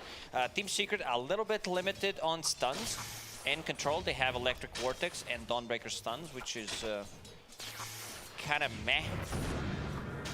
Not like no real stuns. On the bottom lane, Juggernaut against Tiny and Viper, you have a built-in magic immunity. If you feel threatened about the poison attacks, you can try to spin it away. Poppy one more time on his Chen. So yeah, the same items, headrest. But this time around, instead of getting the aura, he is going for penitence. Yeah, give the extra attack speed to the Jug if he's able to chase into people. Just peeking into that mid lane, Storm Spirit already heavily bullying Toronto Tokyo. Nisha 6-0, Pango trying to catch up. An additional 2 creeps arriving for the Storm though, as he should be able to hold this wave right in front of his tower. Allow the second wave to come up as well. That's really nasty for the Pango, who wants to get into the middle of the creep wave and then has to contend with the static remnants. And then up at top, Rezo there on the Dawnbreaker, of course. Zayat's the Shadow Demon. Yeah, back to him. You were looking for the OD for Secret at some point in that draft, right? Shadow Demon, a similar concept, being able to, get the grave target, keep Bristleback away from charging. Yeah, to have something better against the Bristleback, either that or I believe Void Spirit was also available, because there's not enough lockdown on side of Spirit. They have Pango roll and they have Tiny. That's about it. Yeah, everything else very focused on that lane and the early tempo and momentum they can try and build up around the Bristleback and his item timings. Of course, like Vanguard, Aghanim Scepter, and get Yatoro into a good place. Nisha already picked up Water Rune in the bottle. Pangolier did the same thing. We can see Nisha 4 CS ahead of Pango and catches him mid-air. Boy, Nisha, he's been on point. Like all these small things, using Lightning Bolt to stop Phoenix from diving, as you said, zoomer reactions. Yeah, that's a sick little move there. Any one of those moves that is able to displace or shift the Pango while he's mid-air and the shield crash stops a spell from being utilized properly, while Yatoro, he is graved up, but he's got poison stacks on him. Already spent his stick. So Rezo and Zayat finishing off the Bristleback. Going in for the Grave, trying to buy some extra time. A little bit surprising. Like, Grave's a good ability, but I would maybe prefer if that's a Shadow Wave, just to be able to like get that sustain, deal some damage, because Dawnbreaker is in your face, and that's going to be the first blood. Zayat's getting it. Yeah, felt like they needed it as well. Storm Spirit in that mid lane for Secret doing exceptionally well on the CS board. You see the other two cores, Dawnbreaker was having a few problems, and of course Juggernaut in that bottom lane, like the panel was saying, he kind of has to 1v2 while Puppy, the greedy Chen, is going to be farming his neck. I would love to see Zayats going for stack in the triangle and securing the top rune, because Pango goes in, he gets a disruption, and he's already doing really good on Nisha, and then Nisha can't be the one going for the bottom rune and taking away something from Toronto Tokyo. We can see Toronto already struggling on the Pangolier, going for that 3-minute bounty rune. Yeah, has to track back into his own jungle for it. That'd be a good move. Accelerate Nisha even further ahead. Zayat's trying to stack up. Toronto Tokyo showing himself full HP. Gets the bottle. Gets the water rune inside of it. Mira does the same thing. The mirror movement that we talked about. He can grave it. Oh, no, he can't grave himself. The Centaur. Oh, Cheeky little neutral creep comes in. Tanks, I guess. Helping out Team Secret, the 6th man. Resolution and Zayat starting to dominate this lane now. As we see a rotation coming into mid. Team Spirit want to make up for that in other areas of the map, but it's scouted out. Puppey has a Centaur Corsa scouting as Mira tried to make that move. Nisha knows that Mira is missing, and he also doesn't have a small camp to farm. He would definitely love to have that available. Zayat. Zayat's on the way out. Gonna replenish the poison touch. Keeps it going. Well, just disrupt him, stack the camp again, and run himself back. These stacks, of course, are under dire vision, so Team Spirit know that they're being built up and could be contested by the bristle. Nisha has hit level 6 in the mid lane, though. Empty Bottle has stick, delivered tangos, an observer ward. So he'll be sticking around at mid lane for a while. And he's got a sentry to deward his small camp too, because he's missed out on 5 minutes of farming that. Puppey bought a sentry for him, just so that he can farm the small camp. Sentry's gonna expire anyway. You're gonna get it on the 6 minutes. Oh, with things going so well top and mid, someone's got to suffer. Crystalis 14-4 with 20 denies on collapse, but they're going on top. Miposhka slammed into the ground by Rezo. That's the only kill they can get on the top lane right now, because Yatoro does have a Vanguard, does have a stick level 5, so a bit difficult. But 20 denies on Viper, Lacoste. Collapse is having a cracking game, isn't he? Really Bale punishing the talked Jug. about his Viper. Jug, 15 CS only, like lane dominator. This is looking a bit rough. They will need to find a way how to make Crystalis what he was in the previous game. I'm talking about like Nisha making the rotations, giving him the last hits, and yeah, kind of sacrificing his own game so that Crystalis can shine one more time. Yeah, or even think about in the next few minutes, maybe shifting him up towards top, getting him that top lane farm. As Resolution, once he hits level 6, we'll have the Solar Guardian to join fight. Oh, the stacks are being pinged out. Toronto, Tokyo, he wants to go in, potentially even bring Yatoro, because they caught a glimpse of it. That first ward that they placed down. He can't do it alone. He needs some help from his friends. Well, Zayat is here, sees the Pango, shows himself Toronto, Tokyo. A couple of stacks of poison, there's the third one. Zayat's able to keep tabs on him. And the Pango is going to be forced to roll here. Won't be able to connect it onto anyone. It's a fully defensive Rolling Thunder to get away. They see me rolling, they don't care. And this stacks now belongs to Storm Spirit most likely, unless Yatoro decides to make a move. And here he comes. Yeah, he's coming alone. He does have a couple of heroes backing him up, slowly moving up to this triangle. Miposhka and Mira trying to make their way across there. But now you see Nisha, Rezo joining the fray, and we're going to have a big old scrap in the Radiant Triangle. Yatoro spamming out quills, but Storm is in. Nisha dragging Mira back. Toronto, Tokyo trying to deal with a creep wave in the middle of the river as the stack does get cleared out. A bit going to Spirit, a bit going to Secret. Not sure who got the most out of it. The biggest winner of this is Collapse. Left alone on top of net worth, has power treads finished, and he has a Void Stone as his first item, just to have a little bit more mana sustain. Curious. Yeah, very curious. It seems like it's going to be Orchid. He wants to be able to scale. So a Grand Storm Spirit, pretty good item. Yeah, because they are limited in terms of lockdown. Makes a lot of sense for them. Nisha, Zayat, they are eyeing up Collapse, and a ball straight on him. Solar Guardian there as well. And the big target brought to his knees. The highest net worth hero for Team Spirit destroyed. Another crisp, clean execution from Team Secret. Toronto, Tokyo wants to make a meal out of this. Secret have the first course, maybe now the main course for Spirit, but he's stuck between two pillars and he gets bounced around the crystals. Not being a great one for the Pango. You know who placed those crystals? It was Crystalis. He's the one who placed them to protect Resolution. That's why they brought him in, yeah. He controls the terrain of the map. Spirit now with a couple of heroes down bottom. Toronto Tokyo, he doesn't know where he wants to be. Bit of a headless chicken moment. Do I want to go back to mid? I'm kind of stuck in the river. Now we've got Dazzle, Miposhka taking experience there, while the Pango with no ulti. Still down south. And Secret bringing numbers. Another ball in. Good avalanche. Mira trying to swing it back onto Nisha, but they've got the Vortex on the Tiny. And Spirit lose yet another small engagement. 5-0 start for Team Secret. And they have swapped Crystallis up to top now, so he's going to get that safer farm, the ability to fall back into triangle and be protected by the rest of his squad. While Puppey is closing in on that mech very quickly. 400 gold away. That's a big timing. A lot of sustain gonna come out from that Chen. We're talking about the healing ward as well. Dawnbreaker ulti. Team Spirit, they will need to bring numbers. I'm not talking about like one extra hero. Potentially they need to bring like the second hero if they want to grab a kill. We already said they're very limited how they can control the Storm Spirit. One of the reasons why Collapse is trying to farm up Orchid.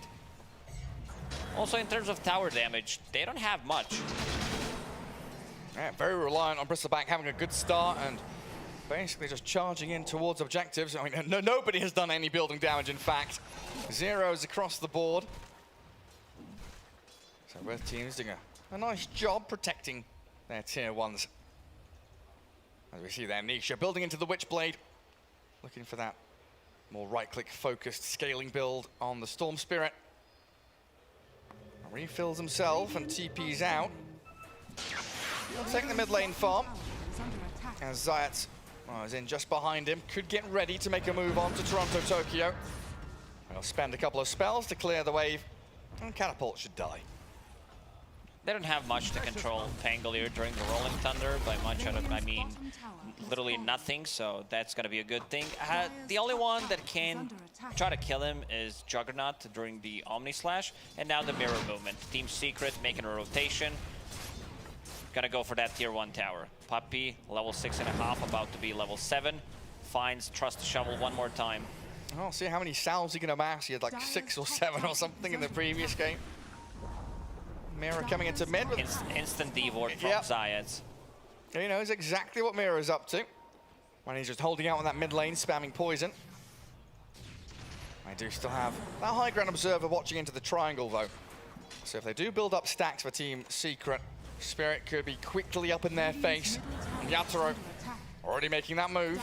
Broken by one of the neutral creeps. That's not ideal, but Team Secret not taking that opportunity to jump in towards him, and they will. Avalanche toss, roll in towards Nisha, but he's vortexed up Mira, and Storm Spirit zaps away from danger. Still has a bit of mana pool, and it so cleanly gets away from the initiation of Team Spirit. And nothing has been done with these 2 Rolling Thunders. This was supposed to be their big team fight ulti, their control in the team fights. Yatoro, Hood plus Vanguard this time around, having a bit even more sustain, a bit more damage block overall. That means that Aghanim Scepter is going to be delayed, but this is a big kill. They want to delay Collapse as much as they can. Oh, not in range to use the Shallow Grave. Yeah, the Wild Wing pushes him out of place. Disruption won't save the day for the Shadow Demon, so Spirit gets something. First kill up on the board for them. Toronto Tokyo and Miposhka slaying the Zayat's Shadow Demon. But Collapse down for quite some time, delaying that Orchid, like you say, gives Nisha so much confidence to continue playing aggressively as he has been doing. And he sees what Viper is going for, so immediately queues up BKB on a Storm Spirit. So that's going to be his next item after finishing off the Witchblade. Witchblade gives him solo pick-off potential. Like, even if they feel like they don't have enough, having Storm Spirit zip in onto the target allows just enough time for Dawnbreaker to use the Solar Guardian and connect onto the target. And Rezo, he's going for the scaling build. Oh yeah, Echo Saber phase boots, but you see that Nisha. Nisha all over the place. I like the line from the fountain to the mid lane. Traversing out across the map, refilling his bottle a few times. Beautiful graphics coming in. And a lot of room for Crystallis, right? All of this noise being made around the Ancients, mid lane, bot lane, has allowed the Juggernaut to at least stabilize and pick up some net worth after his torrid laning stage against the Viper.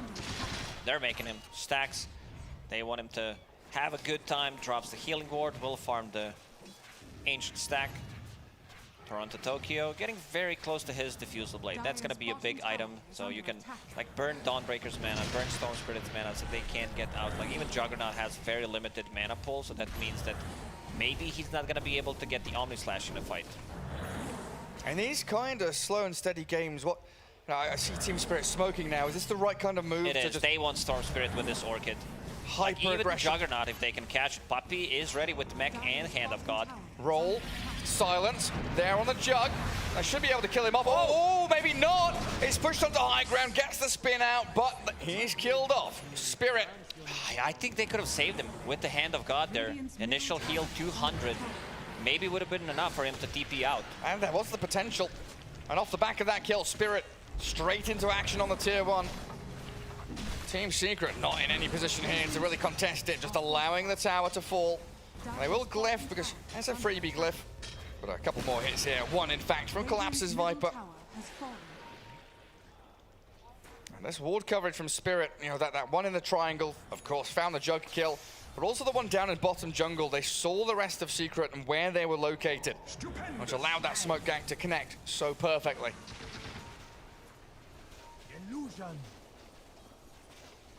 I see Yatoro down at bottom now, Team Secret. He's about halfway towards his Aghanim Scepter.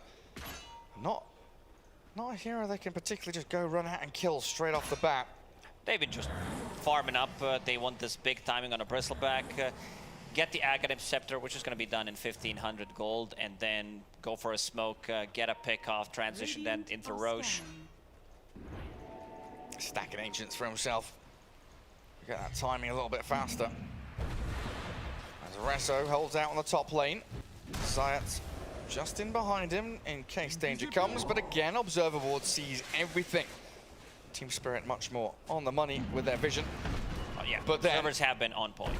Zayat's also on point with his dewarding, right? A couple of instant sentries have come out knowing that that's the place where if there were to be an Observer Ward would undo the moves they're making. Dire's bottom tower is under Having a pretty good read on where and how Team Spirit is going to make a move. Gotta give credit to Zayats for that. That's been perfection. Puppey continues jungling. What's after his mech then? Go for the locket again? Is there something else he needs? It is locket. Look at his little army. The Troll Priest with 15% heal amplification aura, a bit more speed coming out from the Kobold Foreman. And again, the Hurricane, a lot of value from that one. So that heat map, you want to focus on the sort of paler, the whiter spots on it, because those are all the neutral camps where Puppey has been standing in. And you walk in between camp and camp. Decent timing on the blink there for Mira's Tiny, 17 minutes in. Considering that he's 0, 1, and 0 means like no gold coming into his pockets from any rotations, but they did kill 2 towers, so at least something. They found a big boy Philly. Tiny will definitely hold that one.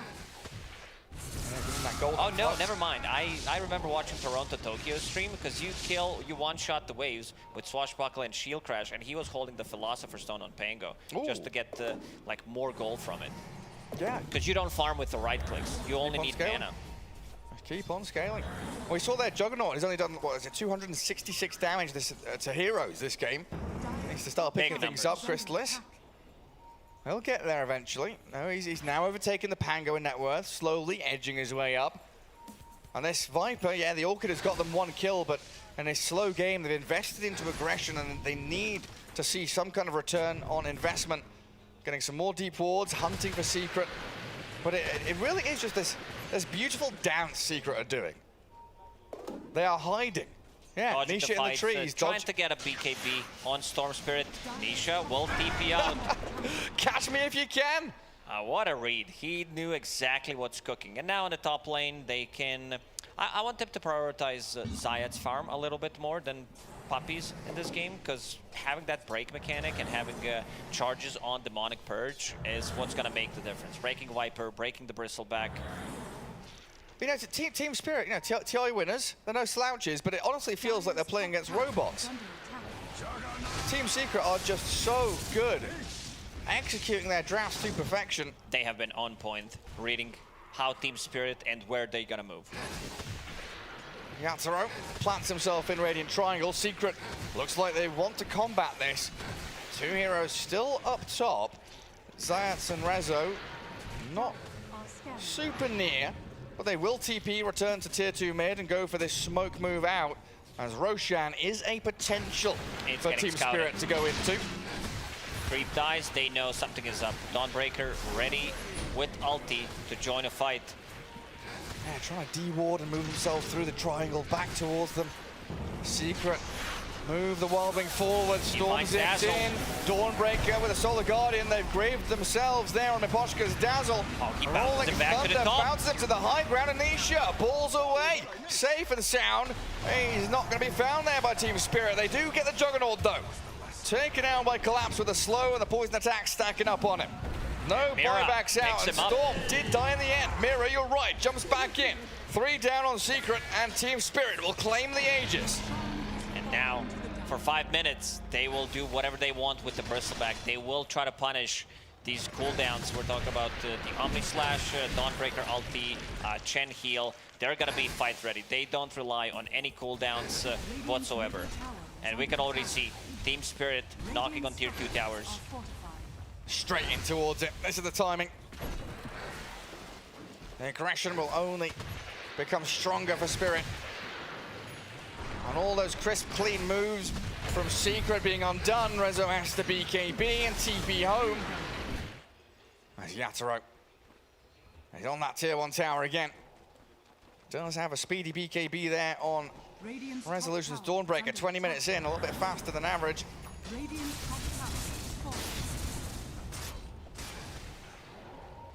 Chrysalis has a lot of catching up to do though. Maelstrom Yashi, yeah, but he needs his Manta and he's plenty of items. No answer for Bristleback whatsoever at the moment. He's way too tanky, has a full Eternal Shroud. There's no break mechanic. They will need to dodge the Bristleback, try to kill the rest. Also in that fight, Dazzle did get the Grave off. Not a perfect sync with the Dawnbreaker ulti. He had to grave himself. We are looking at Zayat wanting the Aghanim Scepter, that upgraded Demonic Purge, but if he dies like this, it will be delayed. Storm trying to focus Mira's Tiny, looking for the trade out, but the Grave. Miposhka saves Mira, and turning now onto Chrysalis Jug. Turn into a piggy, Omni slashes into Yatoro, but Nisha's out of mana. Zips back closer, but still falls short. Yatoro diving. Aegis should be claimed up here. The Grave is ready. And Mira straight back in. They pop the first life for the Bristleback, and burning through Puppy's Chen. Toronto Tokyo making short work of him. They lose Mira to the dire tower hits, but Chrysalis and Rezo have no answer to Yatoro's tankiness. And that's a fight without Collapse. Collapse has been farming on the bottom lane, trying to farm up his BKB, and they're like, yeah, Viper is missing. We just took a fight 4 versus 5, and we still lost it. But yeah, they did manage to kill the Bristleback, which is a bit surprising considering that they don't have like real answers for it. But once they respawn, so they gotta put off some pressure off their team for the next couple of minutes. And if you're diving tier 3s 20 minutes in, those towers do chunk away even at the tankiest heroes. Playing back into their vision though. Team Spirit heading down south for the tier 2, where the creep wave is already Zayat's getting another observer ward. He's de-warded so many wards this game. Online video game with real people, you can't just talk. 7 from Miposhka though is out ahead of him. Only 4 from the Shadow Demon. And Spirit ready, prepped behind Yatoro. Front lining on the tier 2. Secret do not want to match this. They know Team Spirit far too strong, and it's only compounded there by the Viper picking up a BKB now. Those tier 2 tower, that tier 2 tower is now gone, taking the outpost. They want to take the fight. The double damage is on Pango. That swashbuckle damage can be a bit overwhelming, and we can see the power of the Fusel Blade, burning the mana on Storm Spirit, like even Juggernaut, not allowing him to get the mana. Rezo. Yeah, BKB jumped to the low ground, TP out as well, nothing to cancel it. So Toronto Tokyo spending his ulti, but it's not that long a cooldown. He'll have it next team fight. No worries there. Well, We'll be ready in Science 60 seconds. Toronto Tokyo has Basher and his quick buy. That's going to help out with Juggernaut trying to spin TP out. Rezo that he already done with the 2 BKB charges. And, yeah, they even popped the glyph to be able to stop Crystallis from getting some extra CS. Yeah, it's annoying collapse, but he's going to TP out. Like, he's forced to TP as well. Collapse taking quite a lot of damage, in fact, just from that. Shadow Demon alone. This is a big... They need to find a way to farm Aghanim Scepter on Shadow Demon. Unfortunately, they did not find Philosopher's Stone. This is an item that really does help out with the Shadow Demon. So we'll need to find a way. Right now, 1,400 gold only. He's a good hero in his own right, but he's an exceptional hero when he gets that farm. Aghanims, Aetherlands, all the good stuff. Reclaiming their own outpost. Slowly trying to delay and weather the storm. That is being brought to them by Team Spirit, who are smoked up and heading into mid. Radiant scan connect on someone bottom, and Team Secret, are they going to get caught out by this? Zayat, he's hiding in the fog. Going to get scouted now by Toronto Tokyo, and it should be a quick and easy one over on the Shadow Demon. We talked about the importance of Shadow Demon getting his Aghanim Scepter, but he just died. Bought an Ogre Axe, didn't lose too much gold, but still every gold matters, because right now, Team Spirit, they are ready to go. Radiant's bottom tower is under attack. Out to high ground. Force the glyph. Creep wave all cleared out. And Toronto Tokyo actually running himself back. Mr. Carty, a little bit delayed. Late to the party. Very patient from Spirit, though. We've seen plenty of mistakes made around Roshan and pushing high ground too early. They're making sure that they are absolutely 100% ready to break the base, especially against a team like Secret with buybacks available. 2 minutes left until the respawn, and they will have 2 Bashers. One on Bristleback, Nisha, zipping in, zipping out. He's going to be out of mana. Yeah, he's going to get caught by Mira. The outer row there, but the same with the disruption. BKB is available. Trying to buy time for it. BKB up with the Vortex around. In comes the Solar Guardian as well. Keeping Nisha alive. And hiding in behind that tier 3. Dawnbreaker trying to slam into Toronto Tokyo, but... That's a lot of ultis used. This tier 2 tower is gone. They don't have what it takes to... Nisha with a little bit of a miscalculation there, how much mana he needs. And Crystallis is going to try and push out the top wave, getting what he can. Well, the map getting smaller and smaller. But Team Secret, they can't push out mid. Bottom lane's dangerous too. And Team Spirit plant themselves in that top triangle. And Juggernaut, I don't know, he's not caught up as much as I thought he would. He's still down at the bottom of the cores, isn't he? Secret, what have they done wrong here? Crystallis, he needs more room, or what's happened? He's struggling. They cannot leave the base, especially now with these Bashers online. He's going to get even less farm. 222 last hits. Barely ahead of the Pango. 0-2-0. He's not been involved in any of the team fights, and look at that difference. Pretty even in terms of neutrals and ancients, but the lane creeps, a 3 grand gap between the Bristle and the Jug.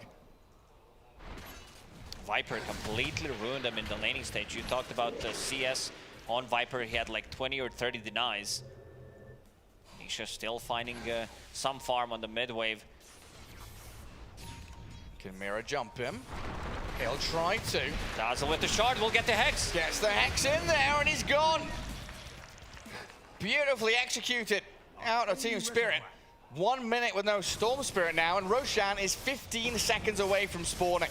A huge opportunity for Team Spirit now. If they can get one more bonus kill, it's absolutely a freebie. Toronto Tokyo ready to punish any kind of split push. He's biding his time, but he lets the tier 2 fall. Juggernaut is about to show on this top wave, and this might be his undoing. Radiant do have an observer ward there, and well, Team Spirit, they're not roshing.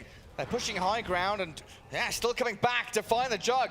With the Avalanche toss, he's forced to spin, the roll comes in, but Crystallis has a little bit of backup from the Shadow Demon. The trouble being Yatoro and Toronto Tokyo. Oh, he dances circles around the Pango, but the bash immediately. gets stunned straight up. Can't TP home. Zayats and Crystallis in so much trouble. Hand of God with a bit of heal there, the save from Puppy. Buys the time for another spin to arrive. Toronto Tokyo and Yatoro with Mirror arriving. They'll find another Avalanche toss combo. Surely they'll see him. No way they can get away from this. Crystallis is found and down he goes. It's a lot of time spent from Team Spirit just to be able to kill him. Also, commitment. You saw Puppy using Mech, using Hand of God just to keep him alive, but that also means that the rest of the team is getting the farm somewhere. I'm looking at this Shadow Demon, like this is the big one for me, and yeah, Nisha as well. He's thinking about getting the boots of travel. Oh, Mira tumbles toy forward. Good disruption, but I don't think he's going to be allowed to get away from them. The toss of the Rolling Thunder. Tiny's chucking Pango around the place. And Toronto Tokyo clears up Zayats while Yatoro has killed Roshan, grabbed the Aegis. Puts he gave himself Shard to Viper, so he can be the one dealing extra damage to the tower. Right, yeah. Right now, Team Spirit, they're feeling themselves. They want to go in, they want to take the barracks. 13 seconds until Jug respawns. It's very difficult. With this Basher on Pango, Juggernaut can't go for this split push. Like, he can't just sit in a base because eventually they're going to lose. Nisha, not again. No mana. He has to BKB. He cleared the wave, but he's gone. Nisha's playing the previous match where he thinks that he has 3 nulls. Well, he doesn't, does he? He's going to have to buy back and fight because they've lost their mid-tier 3 and the barracks. Oh, some sloppy mistakes from Team Secret here in Game 2. Team Spirit punishing them, showing that Game 1 may have just been a fluke. Tier 3 bottom, open the barracks. Crack this base wide open. Yatoro turns his back. Reza with a shard, and now the Omni Slash. Yatoro gets graved up, saved by Miposhka. And he does still have that Aegis of the Immortal to come back full HP and full mana. Toronto Tokyo trying to roll back into this Radiant base, and the Solar Guardian back defensively gets Resolution out of danger, but the Juggernaut always bashed up and stunned. He can buy back, Avalanche. But I don't see what Secret can do. They're being dived in their base. Team Spirit, they'll bail away with the Yatoro now. The Vortex in. The Storm Spirit tries to catch him, but he's graved up. He's perfectly fine. Oh, Collapse will die, but not before he killed off Misha. 3-man Avalanche in as well. Spirit are cruising towards this victory now. It's game over. They're gonna call it no real answer for the Bristleback. Like, they try to go for buy some time, get the Aghanim Scepter done on Shadow Demon. Never happened. Like, he also did invest his gold into Shard, which is a little bit of a delay, but even without that 1400 gold, I don't think it would be enough for him to get to the Aghanim Scepter. Team Spirit did have a strong timing going for that Aghanim Scepter on Bristle, and yeah, completely ruined Juggernaut's farm in the bottom lane. He always try to play from behind, always try to farm another wave, and once they got these Basher timings on Bristleback and mostly Pango, like, he could have played the game that he wanted. Also, a couple of uncharacteristic mistakes from Nisha, where he didn't do the math correctly, and yeah, gets stuck in the middle of a fight, forced to use a BKB, and in the end, Team Spirit does win. One of those situations, you know, drastic situations called for drastic measures. Nisha's trying to make the best of a bad situation, but here in Game 2, Team Spirit kind of saying to Secret, you want to play these long, drawn-out, pressure-filled games. We're going to take it to you. We're going to run at you. We're going to break your ankles. They took things slowly. Like, they were not going for these early kills, because you do have Dazzle. At one point, Tiny was 0, 1, and 0. We're talking about like 10 minutes into the game. And then he got the Blink Dagger, got those initiations, especially in the last fight, getting 2 and then 3-man Avalanche. We can play just as crisp and clean as you, because there was no franticness, right? It wasn't hectic from Spirit. It was really decisive, clean Dota. Now, a couple of kills here from Secret looked like they'd give them a chance to come back into this, but when your Juggernaut is so underfarmed and Resolution not able to connect really into any of these team fights, here a moment where maybe they could have saved the Jug and fought around their triangle. But Team Spirit bringing numbers time and time again. as we can head over to Arvo on the panel to break down Game 2 a little bit more. Thank you for that sign, what a viewer.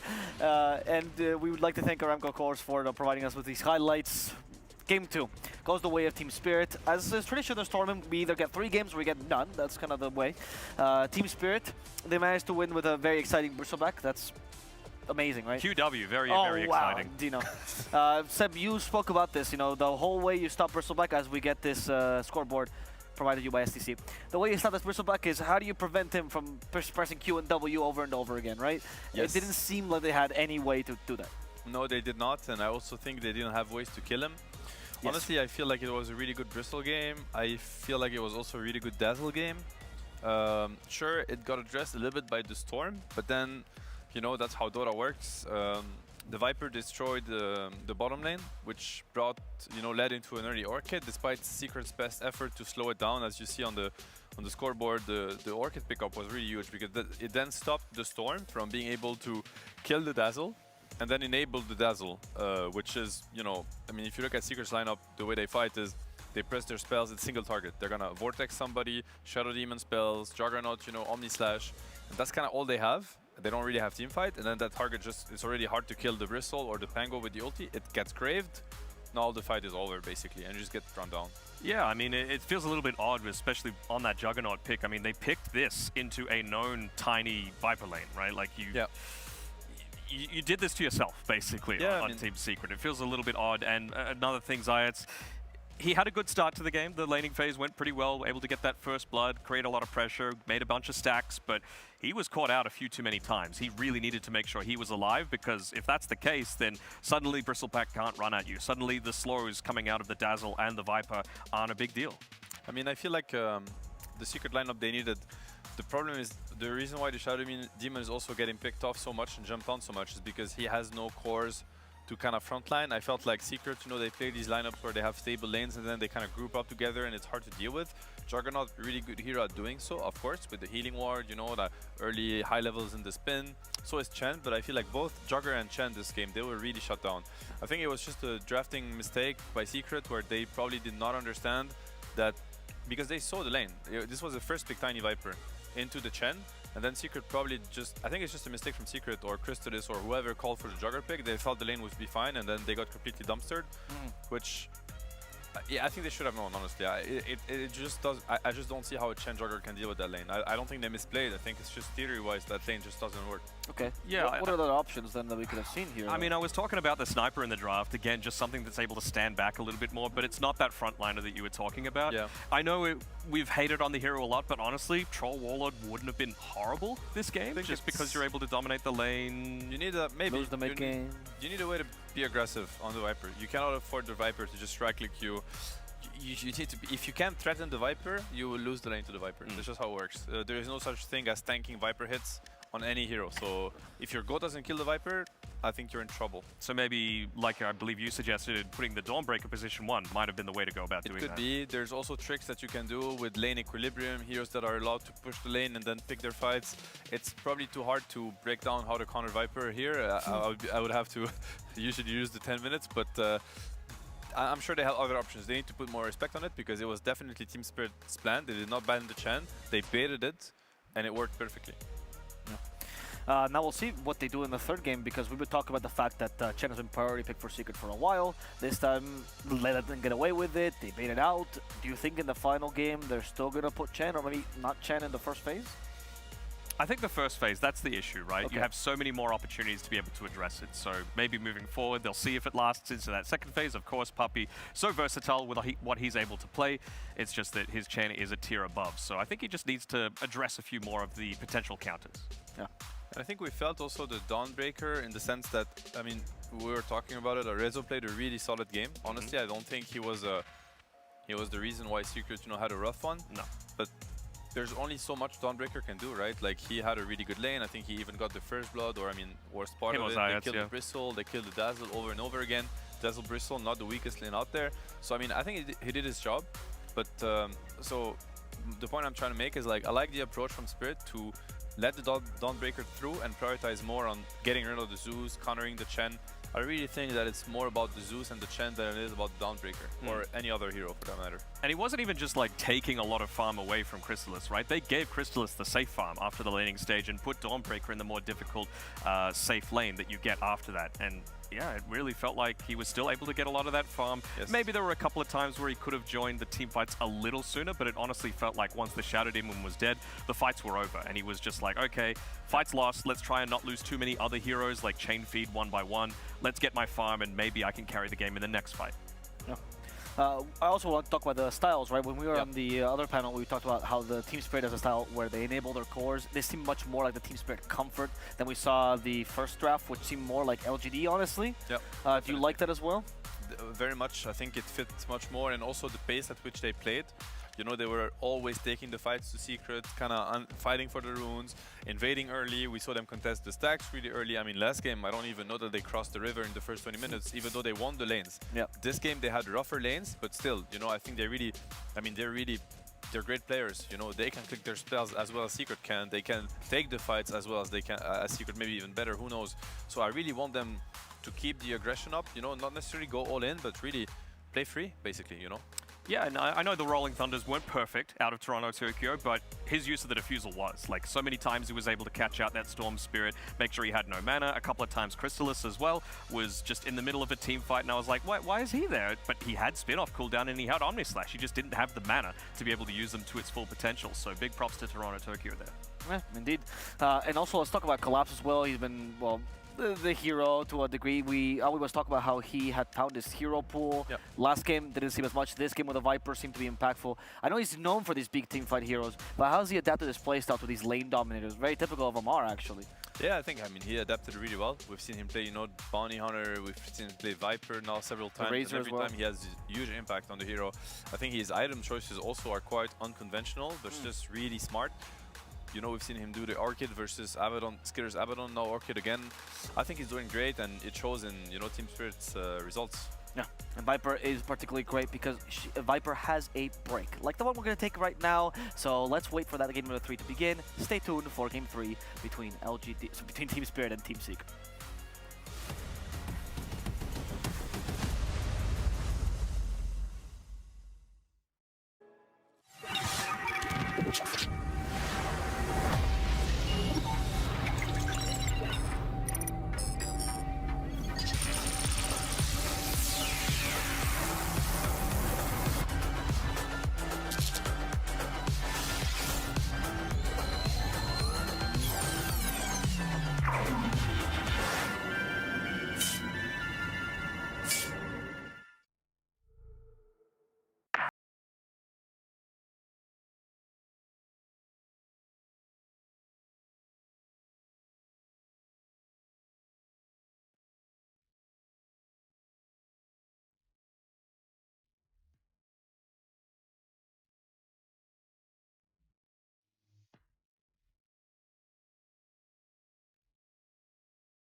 Welcome back. We're here with the last game of this series between Team Secret and Team Spirit, and this is the decider. One team gets to go home, or at least they're out of the tournament, and one team will make it to the grand final. LGD already said in the previous interview that we're looking for Secret or RNG. RNG is no longer an option, so Secret it is, I guess. But can Team Spirit funnel their plans? We're gonna have to find out. I mean, either way is a hype result, right? Another TI-10 Grand Final rematch, or that rematch from the group stage where Team Secret were able to catch LGD off guard, get that 2-0 victory in very clean fashion. I see. I am curious, but in this, first we have an obstacle, right? Which is either of these teams, depends on who you're rooting for here. For this last game, how is the adaptation from Secret going to go, Seb? Do you feel like that Chen is going to lose priority here for them? Is there anything they could do to Team Spirit's traditional form?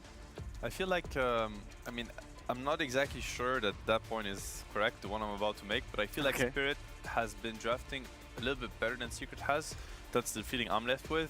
Maybe Secret, you know, their players are playing incredibly well, and I think they could allow themselves to maybe have a wider hero pool when they look at what they want to draft, right? And they're smart enough, obviously, you know, the puppies and the resolutions, they've seen all the patches, all the ways of playing the game. And I'd like for them to have more tools to kind of deal with what Spirit's playing. I mean, if you think about what Spirit played game 1 versus game 2, you know, it was completely different heroes, different style. One game was very heavy on the team fight, you know, Kunkka, Phoenix, Warlock, the scaling with the Ursa. And now the second game, they went super aggressive, you know, tiny position 4, the Viper, the Bristleback position 1, even the Pango, that's super high tempo. And I feel like Secret, they're kind of doing the same thing against what they go up against. I mean, of course, they're switching some heroes and whatnot, but I think at least in game 2, it really felt to me that they put themselves kind of downhill. It was an uphill battle for them to win, and I don't know that they have to be in that position.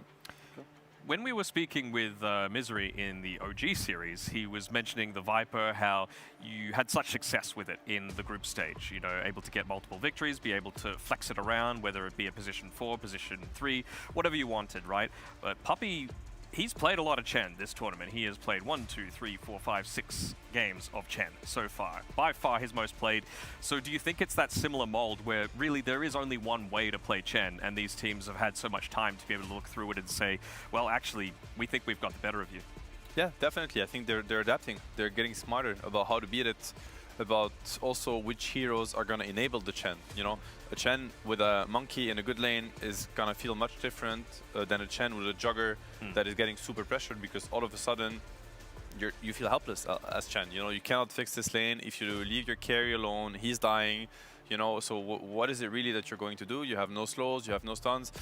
Compare that to, you know, a Chen with the monkey that's having a great lane. Puppy gets to quietly farm his mech, or to gank, or to, you know, he can just, and Puppy is probably one of the best supports out there. He's been doing it for so long now, to just, you know, kind of be free to look at all 3 lanes and kind of decide for himself, like have a lot of different ways to impact the early game. He's gonna pick the best one every time, but if your lane is going really badly, you don't get that chance. So they've got a couple of options there, right? Like, again, it's going to depend who has first, who has second pick, but like, do you go back to the well one more time? Do you try and pick up this Chen? And if so, you would think that maybe you get rid of one of these huge lane dominators like the Viper in the banning phase. You know, a few teams have been doing it. It might mean that the Marcy slips through, for example. I know you're not a huge fan of the Wyvern first phase ban, but, you know, something needs to change if you want to make sure that that just crushing lane isn't going to happen. I mean, to be completely honest, it's not that I dislike the Wyvern, is I actually don't understand it. You know, I don't know what they're looking at yet, and maybe that I'm hoping that will change for me before tonight. But yeah, I think most importantly, they need to allow themselves to play more heroes. I think you have to respect your opponent. At this point, all the teams that are left in the tournament are very smart. And it's like, you tell them what you're going to play, they will break it. There was another hero that you didn't understand, or you thought was lazy, as we called it, which was the Marcy ban from Secret. They've been running every time. It's curious, because after that Viper, you know, you could just ban the Viper, maybe try the Chen a second time, but they still keep to that Marcy ban. Yeah, I'm really surprised about it. I quite disagree with it. It could be a Chen Viper thing. Too? Yeah, now they banned the Viper to protect the Chen, which I think is smart. The Zeus is banned, so I mean, this is much better. I'll be fair, I'll be totally honest. I very much dislike the Razor and the Marcy bans, but yet again, that's just my opinion. It doesn't mean anything. Yeah, I think, but you know, I could be 100% wrong. There's a reason why they're playing, and I'm just commentating on that. But as for the Zeus, you know, it's shown to be really good, and the Viper obviously had a huge impact last game. So the heroes that are going to be left in the pool are the Dawnbreaker, and the Chen that have been super high priority. I think the Tiny also is something you could look at for Team Spirit. So Secret's just going to have to decide what they want to play with. I mean, doesn't Team Spirit just pick up the Wyvern regardless of what Team Secret do? Like, you're assuming that they're going to be prioritizing the Dawn or the Chen. Wyvern deals with both of them amazingly. True, and they actually beat Team Secret's Chen with a Wyvern lineup. So it's definitely something that they could consider. And I don't know if Team Secret is really comfortable snatching the Wyvern away. First pick Doom, now that is very interesting, very unconventional also. I mean, I'm sure it's the first time we've seen it this tournament. What could that mean? What could that be? They're just laughing. You know, they had something planned and they seem quite. These guys are not laughing. These guys, they got some homework to do right now because you know, you don't want to miss out why this just happened. So in this tournament, at least for Secret, right? We know Zayat is a big Doom player as well. Puppey has done the 5 Doom before in the past. We have seen Rezo Doom, of course, very popularly. Does Nisha do mid Doom as well? I'm sure Nisha can play any hero. There you go, easy, so easy. Yeah. So we've had 2 from Zayat and 1 from Rezo this tournament so far. So mostly in the offlane Doom. We'll see where this is gonna go because it does seem like a new strategy. Was it picked up before this early, Dano? I'll have a look. I mean, about other stuff. one thing that could motivate the not really the Doom first pick, but the Chen as a 8 pick. I call it 8 because it's the actually it's not the 8 pick, but like I mean as a closing pick, the first phase of Secret. It's a way to not expose the Chen, which it's been abused in the last draft by the Tiny Viper opening, and you could only assume that Spirit they have an answer, you know, against the Chen, a second answer probably, else they would not let it through. And now Secret, they're going to be able to pick the Chen on 8, I mean after the Doom, and to protect it with their second phase bans. That could be one way.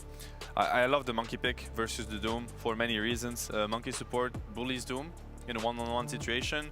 Monkey core obviously does the same, and Monkey can just chase the Doom around the map. If it's a Doom 5, Monkey will go there. It's going to be a Monkey 4. If it's a Doom 3, Monkey will play position 1.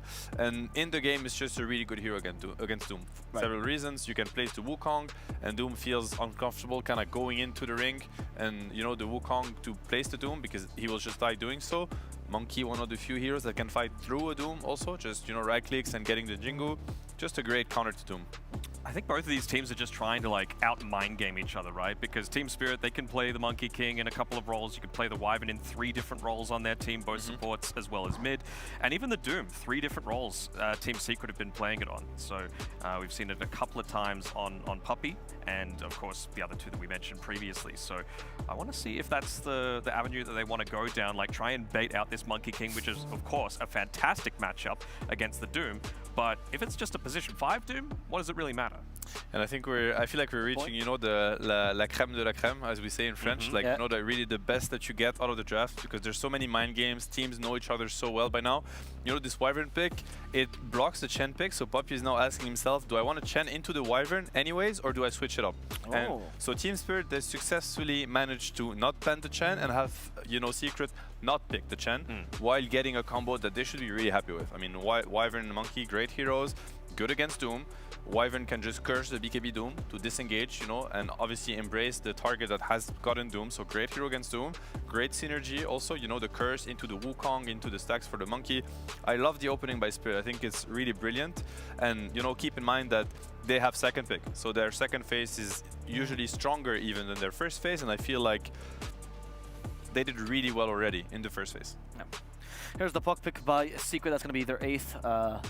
Thoughts on this hero has been a little bit forgotten in the tournament. We talked about it, Danog, right, with the prevalence of the Tiny, not as many puck picks, but we see it back here. No Tiny as well on Spirit. Insta-ban. Insta-ban. Yeah. And that is the strength of this pick on first pick. Like first pick, I think the strongest part of the first pick is this. You pick a hero and you get to protect it with 3 bans. So, you know, Puck is already great against Wyvern and Monkey. Tiny band. Yep. On the counter side to that, though, with the second pick, Team Spirit will have the first pick of the next phase, which is what they're banning to protect right now. Yes. They want to make sure that whatever they leave open with Team Secret to be able to have that dual pick in response, you're just going to say, well, we've taken away the worst of it, basically. I honestly, I don't hate both of these drafts. Like, obviously, Team Spirit, because of all the reasons that you mentioned, it's great so far. But Puck, probably one of the better heroes at dealing with the Wyvern as well. You know, definitely. Great way to jump on the back line, gets rid of a lot of that mobility with the Arctic Burn as long as you land the Dream Coil. The silence is just so annoying to deal with, especially once you start getting talents into it.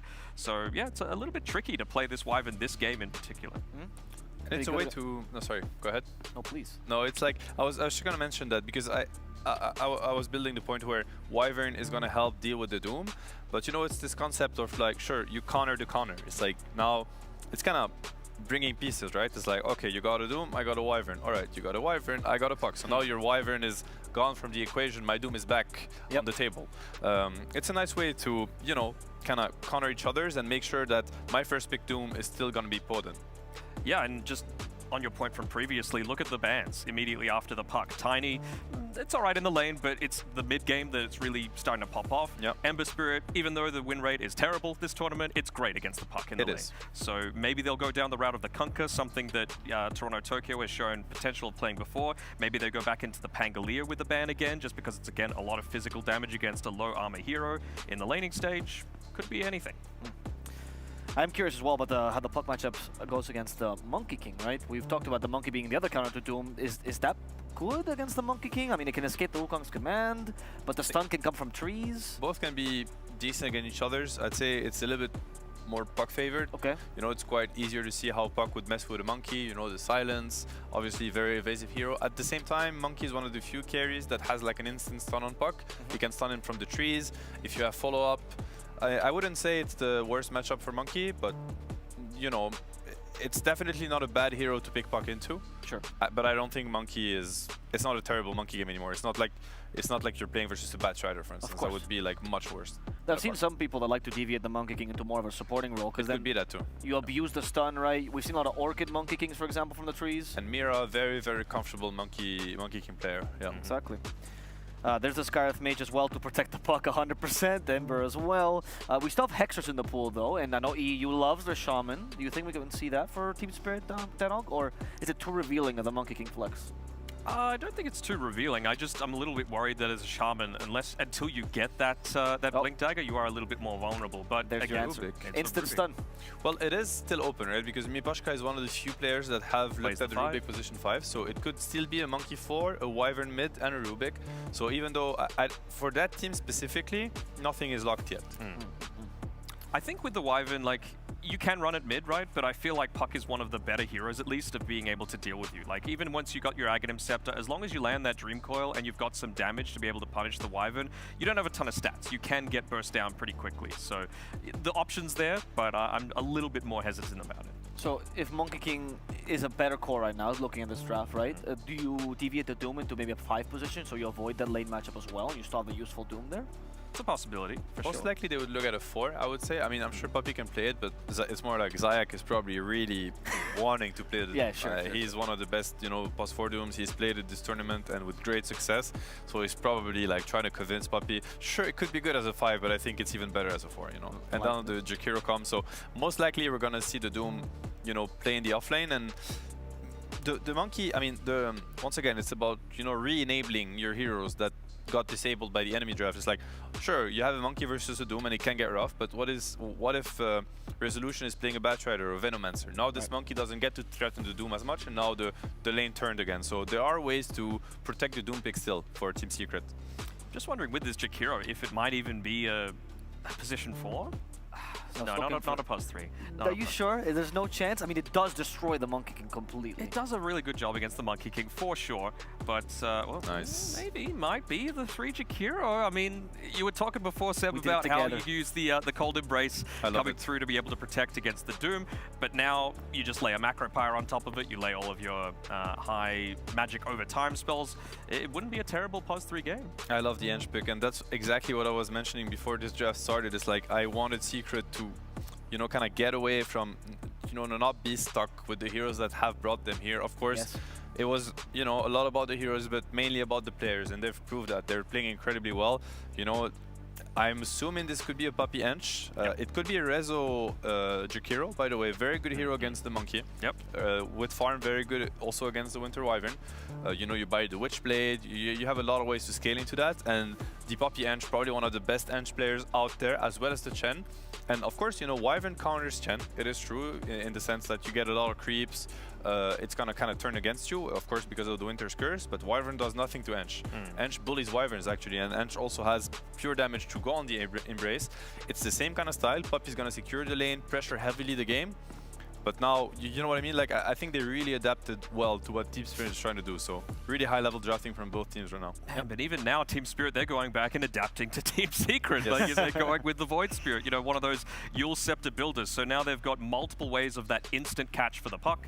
It's going to be a really decent response there. And even against the Enchantress, right? Lots of AoE damage that's going to be able to take her out. But at the same time, I feel like Nisha allowed this Void Spirit to get through. So he has to be confident about the matchup. I'm sure they have asked him before they went to the Skyban, you know, okay, we picked the puck, how do we protect the pick? You know, what do you want to see banned? And he probably mentioned the Tiny, the Ember, and I assume he was like, you know, what about Void Spirit? I don't care, I'll crush him. So hopefully, you know, Nisha's going to be ready for the Void Spirit coming.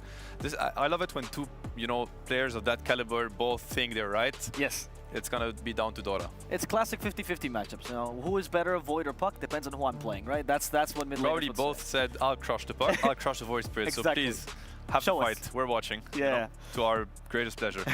Final bans are coming here, so it seems like Team Spirit needs an offlaner. They get rid of the Slardar. That might be indicative of the last pick for Secret. Probably looking for a carry that's weak against Slardar. Melee carries here. Crystallis heroes. What could it be? Bloodseeker is out. Monkey has been snatched away from him. Jug is still there. Jug is there. Yep. Slardar notoriously good against the Jugger. Yep. Maybe some PTSD from the last games, or maybe not. You know, you never know. What does he play? He plays Huskar. I don't know that he would have cared about the Slardar if that was the case. Dawnbreaker's still in the pool as well. Indeed, indeed. It's funny to see how, you know, it does tell the story about how Team Spirit has adapted to Secret, because both Dawnbreaker and Shen, their most played heroes with the most success of the tournament, have been untouched. Yep. I'm still racking my brain here, to be honest. I have no idea what they're going to do. These teams are just full of like mastermind, giga brain chads coming through on both sides, and it's really on the back of Silent there. You know, you can see him referencing the papers, making sure that he's able to try and just get that little edge out, because that's what it comes down to. Winner of this goes through the grand final. Yeah, we're looking at a Collapse hero. I think I'd like to see a Night Stalker, to be honest. I feel like it's one of the heroes that deals really well with the puck, also with the Doom. You get a vision advantage. It's also really good against the Jakiro. I think really helpless against Night Stalker vision. It's gonna help Monkey have a freer game, because for Secret it's gonna be about jumping. Team Spirit, they need the Rubik to die, they need the Winter Wyvern to die, but all of a sudden you're in the dark, you know, Dark Ascension, Night Stalker has the vision advantage. This whole team fight mid game is gonna be really tough for Secret to play against. Ooh, so yeah, this is the situation where you might not want to play the Night Stalker, right? Into this makes it difficult harder, lane. yes. This or the Juggernaut were like the ones that if it came out, I was like, I don't know if you could possibly do that, because it is a great Night Stalker game. So again, this feels like one of those block picks where you don't actually have to ban the hero. Your pick on its own is enough to dissuade you away from wanting to go it. It's a really scary lane to go against. I want to see Collapse, you know, man up and go for it anyway. It's so good for the game, but I mean, Ursa, I can't, probably one of the hardest lanes to go against, so I don't know if that is still an option. Are you forced to go for like a good lane? Oh, He they are going to go for it. I like the confidence. I mean, it is a great Night Stalker game, so I love the pick. I love the confidence. This is Collapse. Like, you know, they probably were doubting him. Are you sure? Bro, I'm a TI winner. I am sure. Give me the Night Stalker and just watch. And he'd sit back, relax, enjoy the ride. And he even has the ability to keep up in farm. Doesn't need to go this Midas build. You're up against an Enchantress. There's almost always going to be a creep available for you to use that Hunter in the Night on. So that's going to be really useful for him there, just to make sure he's keeping up with the rest of the cores after what might be a difficult laning stage. That is true. How do you take it when you know the lane is, you know, it's lost theoretically, right? How do you play that lane? I mean, there's a lot of work that Mira has to do. You know, pull the waves, kind of put yourself in a position where you give your Night Stalker a little bit of space, and sometimes you just have to accept the fact that you're going to have a rough lane. And look at coming back, look at something else, pressure other lanes. These guys have enough experience to get through it. I'm sure, you know, you see Collapse in the pop game, you counter pick him, he's playing versus counter picks and like all day, all week. He's going to find a way. He's looking at what's more important is how do we win the game. Yeah. Anog, what are your thoughts here? Do you think that they have what it takes to make sure that Night Stalker work? Sure, let's play some Dota. Let's play some Dota indeed, as we're getting ready for the last game. This is going to determine if Team Secret or if Team Spirit stay in the tournament. So, will Team Spirit Boundless Strike pour Team Secret out of the tournament? Or will Team Secret enchant us with their plays and take out Team Spirit? We're going to have to find out with Gareth and Lacoste. And an enchanting segue from Arvo there, and you're going to love the state of Dota 2. People picking heroes into counter picks. The drafting level of these two teams, just amazing. Lacoste, are you leaning one way or the other? This is the elimination game. I'm a big fan of Night Stalker, I gotta say. I think he can get stuff done. after the laning stage, like we're talking about Ursa, Puck, like having silence on top of these heroes is gonna be very difficult for them to just deal with it. Like we were talking about the itemization, how much they're gonna be able to get done, and I like this is a third game. Void Spirit against Puck. Nisha scouting things out to see if there's any ward placed already. Yeah, the confidence of these players, right? Like Seb was saying, Toronto Tokyo probably going like, oh yeah, destroy this Puck, and Nisha, the exact same thing the other way around.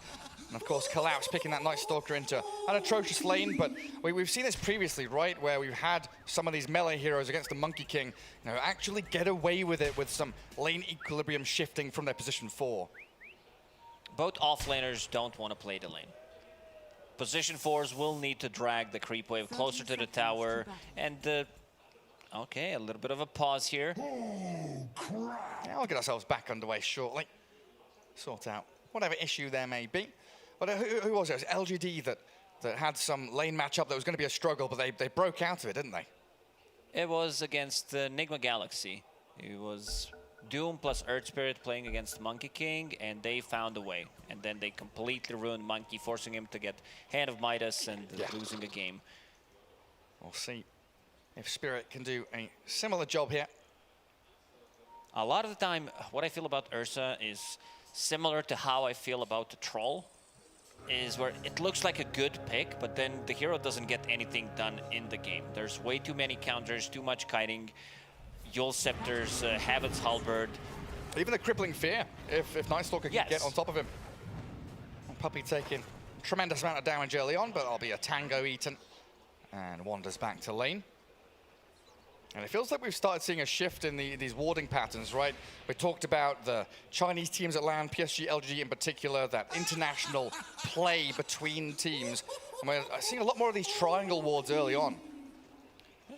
Scout things out, potentially go for a kill, hold the high ground, but also scouting out the stacks. If there are any stacks being made this time around, they don't have heroes that can clear the stack, so I don't think both teams are going to be stacking the triangle anyway. Maybe the big camp, but that's about it.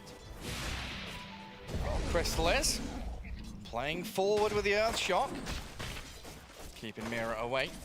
And Poppy with that enchant level 1, just trying to chip away at his opponents. We saw a very similar move up at top. I was watching at the same time. Miposhka as well as Yatoro were playing up in the face of Zayat, who was bodyguarding the Resolution Doom.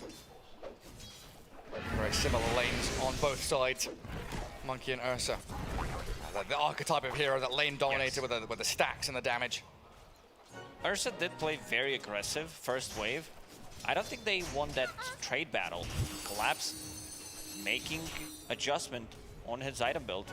4 branches, Tango bringing Boots of speed to be able to outrun Ursa. That's clever. Adaptation. Give you the upper hand here and there. And looking into that mid lane, that matchup between Puck and Void Spirit. Currently Toronto Tokyo out in the lead at 7-2. And both of them very, very low on HP and regen, right? Waiting for the bottles to come in. Fairy Fires are available, so you know these players are gonna overextend. Try to see what happens if they poke like one more time, if they use another spell. I like Void Spirit matchup against Puck, even though Puck has been one of the best heroes in the last month. Yatoro. And Puck, one of those heroes against Spirits that's always been incredibly good. Knife's Edge Dota in that mid lane. Yeah, Yatoro farming under his tier 2. Almost impossible. Tau does too much damage. CS. A little rough for him, 7-3, but a little bit ahead of his counterpart, the Ursa, who's having his own worries. But Enchantress will return to the lane with a little Wolfie. Tag teaming up against that Mirror Rubik. And Collapse. Look at him just placing himself in front, force them back, while Nisha now getting the upper hand, it appears, in terms of the regen trade at the very least. CS is a couple ahead as well. Yatoro. Getting run at, not something Monkey King enjoys.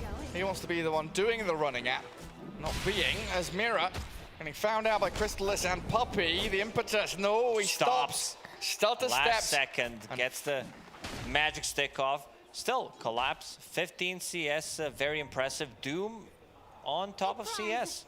Both starting with the boots of speed pretty much, and Resolution has a full wave to farm up.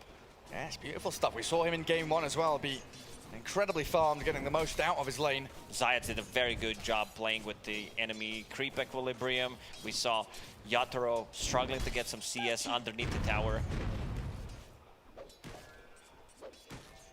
14-5 Yatoro. The difference between this Wyvern and Jakiro is apparent, isn't it? Jakiro can just shove spells on the Wyvern, especially if Arctic Burn's on cooldown. You're doing so much more harassment back into them, as it looks like Collapse going to take a few swipes again.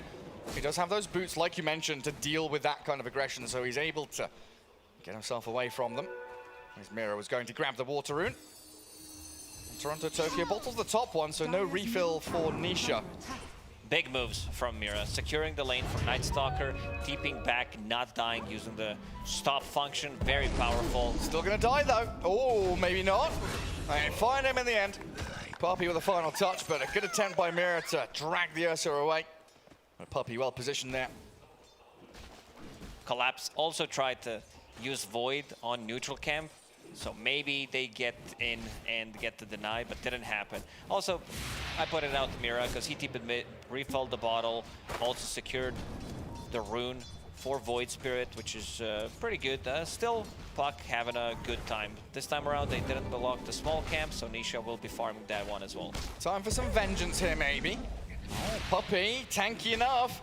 Gets out of danger, and Crystal is trying to 1v2 Collapse 6 and Mira charges now. of Fury Swipes. He's stacking them up, but nighttime comes.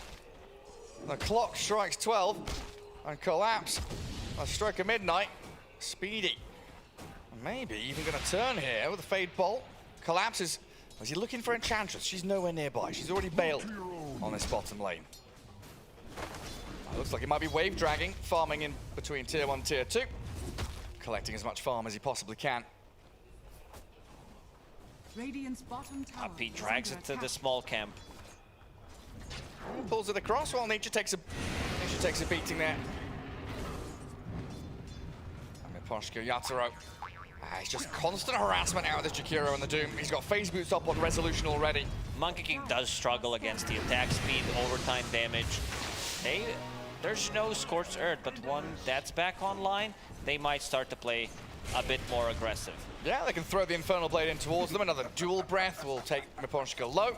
Also, they found the best creep mana aura, mana region 2 with the Jakiro. That's going to be constant pressure. Miposhka using the healing salve on himself. Yatoro's very low. Yeah, it's a spooky place to be, and look at Zayats with his positioning. He's got one value point in the ice path. And they see him with the ward that they already placed. Knowing exactly where he is. Well, bottom, the first rotation, the DD Rune Void Spirit clears through Crystallis in that bottom lane during this first nighttime, so a good move there to help Collapse in his laning stage. Courier is being pinged out. Deep Observer, we're gonna scout it. Puppey knows. Will move the Courier. He's got a Centaur tracking back. Watching Mira on the retreat. While Nisha comes top, snaps the coil. Got it onto the two of them, but Monkey King safe on the canopy. Focusing the Wyvern rather. See if they can do a bit of damage and chip away at that tier 1. Well, Puppey down bottom. Toronto Tokyo stuck around, so him and Mira give chase to the Enchantress. Another little freebie there, 2-2, 7 minutes in. Yatoro did very well, snapping that coil immediately, jumping onto the tree. They lost vision. A lot of damage on this tower. I'm not sure if they're going to be able to defend. We see Wyvern deeping out. Usually Wyvern is one of the better heroes that can't do it, but it's damage has already been done. Yeah, Catapult is still alive. Barely. Can he get the deny? Not gonna go for it. Oh, we might try now. He's waiting. Oh, but Resolution is there. And they know the Wyvern in the trees is an easy target. Rezo unable to catch up to Miposhka. Of course, going for the Hand of Midas on the Doom to accelerate his farm even further, along with the Devour. Doom becomes ridiculous in the mid and late game. The amount of farm that you get, it's also damage output and removing one of the cores from the game. I was like, oh, it's 25 minutes in. What's the Doom got? Oh, he's got Midas, Blink, BKB. Halfway to Refresher. Yeah. Zayat looking for the monkey, nearly had him. Nisha gonna waiting rift in onto them, and another 2-hero coil. Focusing Yatoro as Resolution's arrival should clear through him. All the Monkey King life sealing up. The Doom now finally arriving. Can he Finish off yes, the Monkey. The deny from Mira. Wonderfully done as they swing back and punch into Secret. The Astral Step and a double kill for Toronto Tokyo. Well, collapse. He's hunted by the bear, but it's not a spooky bear. Little teddy bear. They lost Monkey. He's gonna respawn full HP, full mana. Still chasing Mira. Nisha does have Illusory Orb, but does not want to go for it. Was hoping to get a rune. It looks so decent. 9-minute rune. He's out-clicked. Toronto got it. He did indeed. Astral Step, the last one remaining. Nisha, he wants this pretty badly. Chasing forward. Doesn't jaunt to the orb. Hiding in the trees. Toronto Tokyo is going to bottle up, and Nisha stuck here with no resources. Being blasted down by the Splinter of Wyvern. The bound to strike and the jump back in. Nisha couldn't evade the danger in this jungle, and Secret twice in a row now, playing aggressively and losing out. Super deep into enemy jungle. And collapse. Losing 2. He's going for the 1v1. Crystallis. He's winning the fight. There is no enrage for 10 seconds. Collapse getting a solo kill with the freshly bought armlet. I thought Ursa countered the Night Stalker, not the other way around. Armlet first item, 2 minutes faster than patch average. Collapse performance has been top-notch, I would say, and it's gonna take out this tower. 220 damage, 10 minutes into the game. Nisha wants that top rune real bad. They'll coil the 2 supports. Mira has to hand his life over to Secret, but in comes the Void Spirit, blowing up Zayat. Nisha under the guise of invisibility, trying to chip away at Toronto Tokyo. Crystallis arrives as well, but he has that escapability through the Astral Step. Ursa joined the mid fight. I thought they might go for Roche, considering that Crystallis just moved with the Alpha Wolf.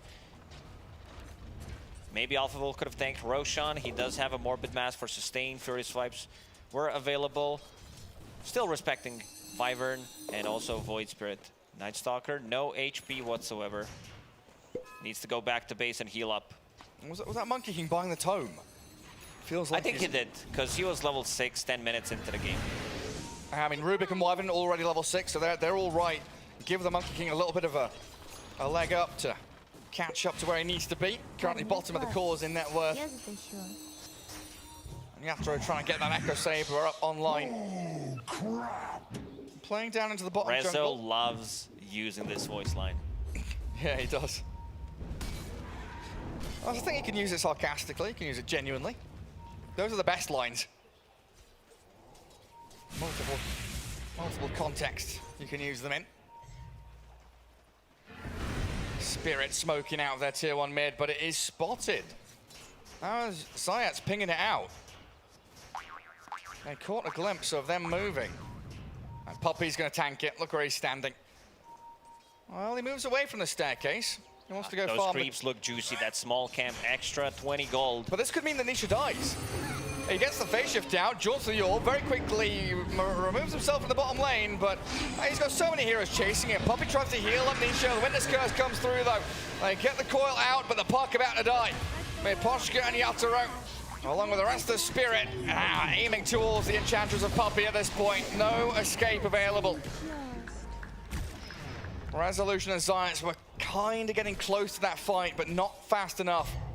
Dire's middle tower is under attack. Maybe they could have used this long fight. This was 30+ second fight for Ursa to go inside the pit, because he is inside the triangle, and like you always threaten this Roshan kill whenever you're playing Radiant.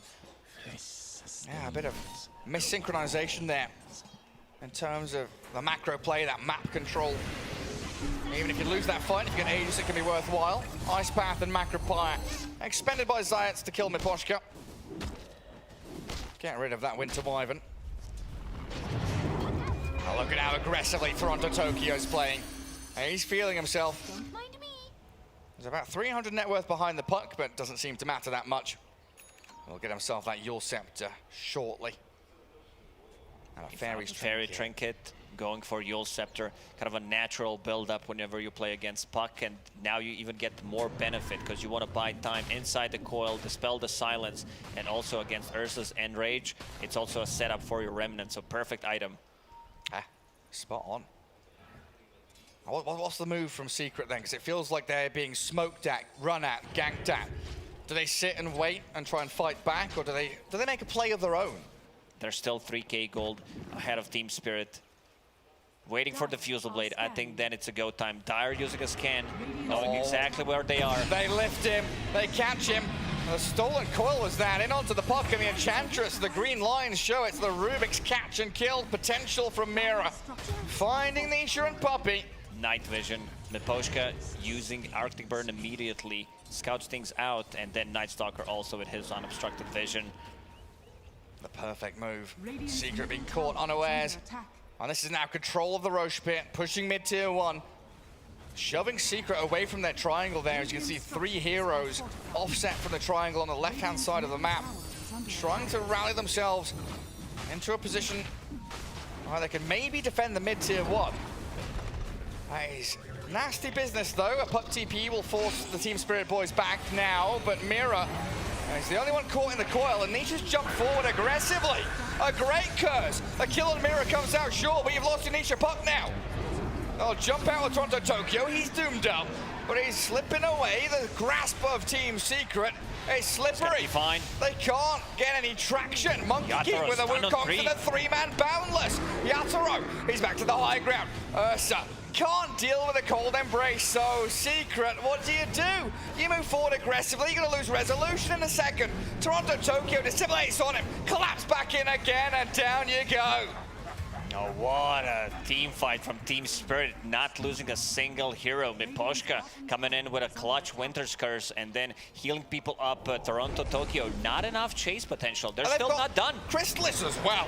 They just keep on chasing the Wildwing Ripper, hurricaning him around, and another pick off for Spirit.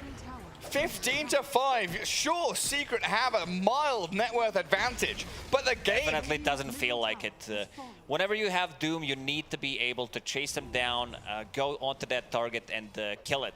Without Puck, they don't have that hero because they're like we're talking about Jakiro, Ursa with no Diffusal Blade, no Blink Dagger, so he can't chase people down. Toronto Tokyo comes back into the fight, playing. Waited out the Doom. Yeah, playing on the 20% HP. Next rune is spawning. Let's see who gets it. Right, really beautiful stuff. Our Team Spirit. Now the net worth lead is theirs. Diffusal Blade, the timing for Secret. They are building up and getting to a point where they can look for these fights and pickoffs, but collapse is an ever-present threat on the map. 4 more minutes until daytime. So that's 4 minutes of panic and fear. Bottom.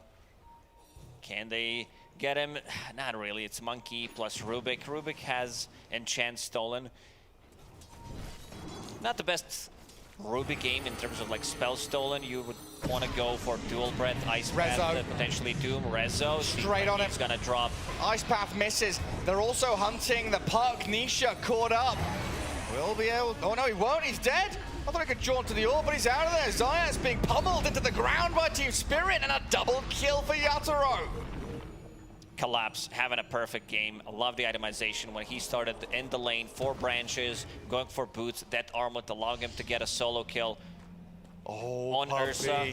And now with the Blink Dagger, maxing out Crippling Fear, only 2 points in Void. And he's got the shard as well, eating and munching on the creeps, and that's basically what the Enchantress is at this point. Night Stalker shard is not gonna use the word OP, but it's so good. Like it doesn't allow Beastmaster to play the game that he wants to, and also it does allow you to get in and out of the fights, especially if you're fighting near the triangles, so you can get more HP back eating the ancient creeps. Team Spirit have absolutely woken up here in this series. Game 1, a little bit messy. Team Secret were very crisp, but Team Spirit showing the exact same traits. Every move has been precise, deliberate. They know what target they want, and they know exactly how to execute and cast their spells to kill them. We'll see a smoke from Secret. Has a full BKB after disassembling Echo Saber. Oh, he does. Secret not going straight into Roche. They want to get to kill first. Crystallis, they see the monkey, they cut the tree, he got off the BKB. The Fury Swipe still stacking up, the cold embrace buys time for him, and in the back lines, Collapse is hunting, finding Nisha, the puck is down. The stolen coil again from Mira as the Wukongs arrives, and Yatro, he might lose his life, sure, but he's going to turn around and fight with the help of the Yules, he's still alive. The Mischief bought a bit of time, and Crystallis, one more touch. The move from Mira, not enough. Crystallis under the Glimmer Cape, he's, oh wait, no, he's not. Collapse has his number. A huge fight for Team Spirit. Resolution in trouble. And Miposhka. He's just got an ultra Give him the kill. rampage. That's gonna Give be him the rampage. One more hit. Go on, That's gonna Collapse. We talked about him having a perfect game, and now he's getting a full rampage. Miposhka in a good spot to be able to use the curse, buying some time with the cold embrace, but good reactions from Yatoro, getting that BKB. Ursa locks onto him, 11 charges off Fury Swipe. We're probably gonna see that again, and yeah, gets the Wukongs, gets a couple of dodges with the Mischief, barely dies there, like he was so close to living. And it all starts with this, you know, yes, Collapse has had the perfect game, but Mira stealing coil after coil after coil. That's 4 coils or so. He's been able to get in his team fights. Hunting in the backlines, like, yeah, the monkey drops, he gets his BKB off. Toronto Tokyo baiting and drawing attention on the left side. You can see there, Nisha's puck obliterated by this Collapse Night Stalker. Perfect execution from Team Spirit, and Yatoro, he does die in the end, but it is all so worth it. Night Stalker untouched in the these diving, fights. And look at where they are. Puppy, usually he's king of the castle. He's been dethroned in his own base. I don't know how you itemize on puck to be able to survive against this. Yatoro still chasing, because you're playing against Silence from the Night Stalker. You're playing against Winter's Curse that can't set things up for any kind of follow-up silence. And then there's gonna be Aghanim Scepter on Void Spirit in another 500 gold. Oh, is there? So Nisha also doesn't know what to buy, has Armlet queued up. Sorry, what? Yeah. So he does. Go Scepter Armlet. He wants the role players Collapse.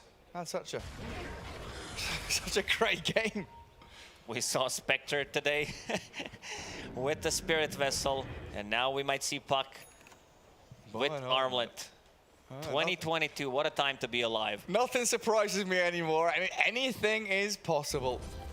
A smoke out from Nisha and Puppy might be able to spot Toronto Tokyo here. Waning Rift collapses in though, and Nisha and Puppy overextending greatly.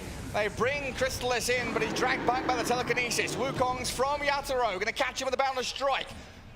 They'll hold out for now, wanting just to pick up the pieces. It's Puppy, pummeled. He's not powerful. He's got himself a heal and a Glimmer Cape, but the 2 cores of Team Spirit, okay, they'll leave her be. Let the Bambi escape. Focus on the rest instead. Crystallis forced away to his tier 1. They did get the Doom out, but Resolution, trapped in the middle of 3 Spirit heroes, has to BKB and run away. Good cold embrace and a great Winter's Curse. Miposhka, he's caught 2 of them next to each other. Ursa's gonna kill his buddy. Zaya's dead, and another team wipe incoming. The Ursa being blown up, Arctic Burn to slow, and Toronto Tokyo with a beyond godlike streak. I don't know, Team Secret, they just collapsed. If you know it. I know what you mean. You know what I mean. This Night Stalker is massive. 13, 1, and 10. Going for the Bastard next. Oh, look at this. Nisha. Oh, yeah, can we see Nisha side by side with Collapse? Because I feel like Collapse has been on Nisha 24/7.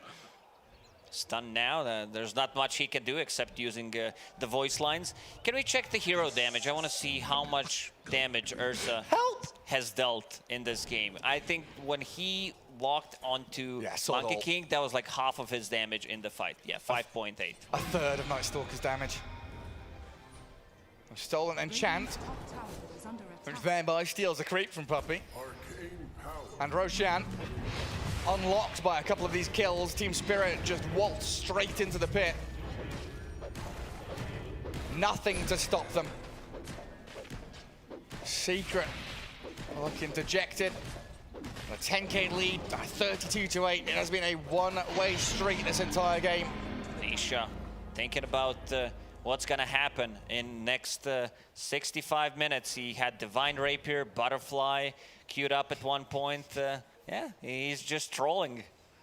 I try and buy an E-Blade, but again, one of those situations. What can you do? There are so many options, and so few of them are going to be game-changing or fight-winning. I can't find those little edges. Team Spirit have made sure that they are a well-oiled, well-tuned machine. Dire's bottom tower is under Every attack. cog whirring in symphony. Top tower has fallen. Puppey and Nisha just clearing out mid-wave. I mean, Tier 1 still standing mid and bottom lane. If they can get an objective, a bit of influx of cash into their pockets, and maybe Secret can start feeling a bit more confident. Puppey's going to deny yet another rune, regen removed. As Rezo sits in behind his Tier 2 mid. But look at who's storming across the map. Toronto and Neposhka straight on to Puppey. Fine. Simple, quick and easy. Oh, it's not quick, that easy. And Hold it's the not locket easy. plus the Glimmer Cape. Using everything. I feel like they're just going to ignore Puppey in the fights. Go for the rest. Crystallis needs to finish off his BKB. He's so far away from it. Desperation going to start kicking in. What does he need? Another 1,200. Then he wants the blink after. Then he wants the basher. 9,000 net worth on the Ursa. Night Stalker Monkey leaps and bounds ahead. Night Stalker's level 20, 25 minutes into the game. His damage output is insane. He's a monster. Oh, did they saw him? They caught a glimpse of Nisha. They find him. He jumps away. Moving on to Mira. Rezo BKBs. Self-Yules there from Mira and the Wukongs to buy time. Safety play from Spirit as Collapse goes in, slaps down the Jakiro. Zayats didn't last very long. Munches up a creep. 2 Yule Scepters against Ursa, against Silences, set up for the Remnant. I don't think Ursa gets to play this game. He had 25 minutes.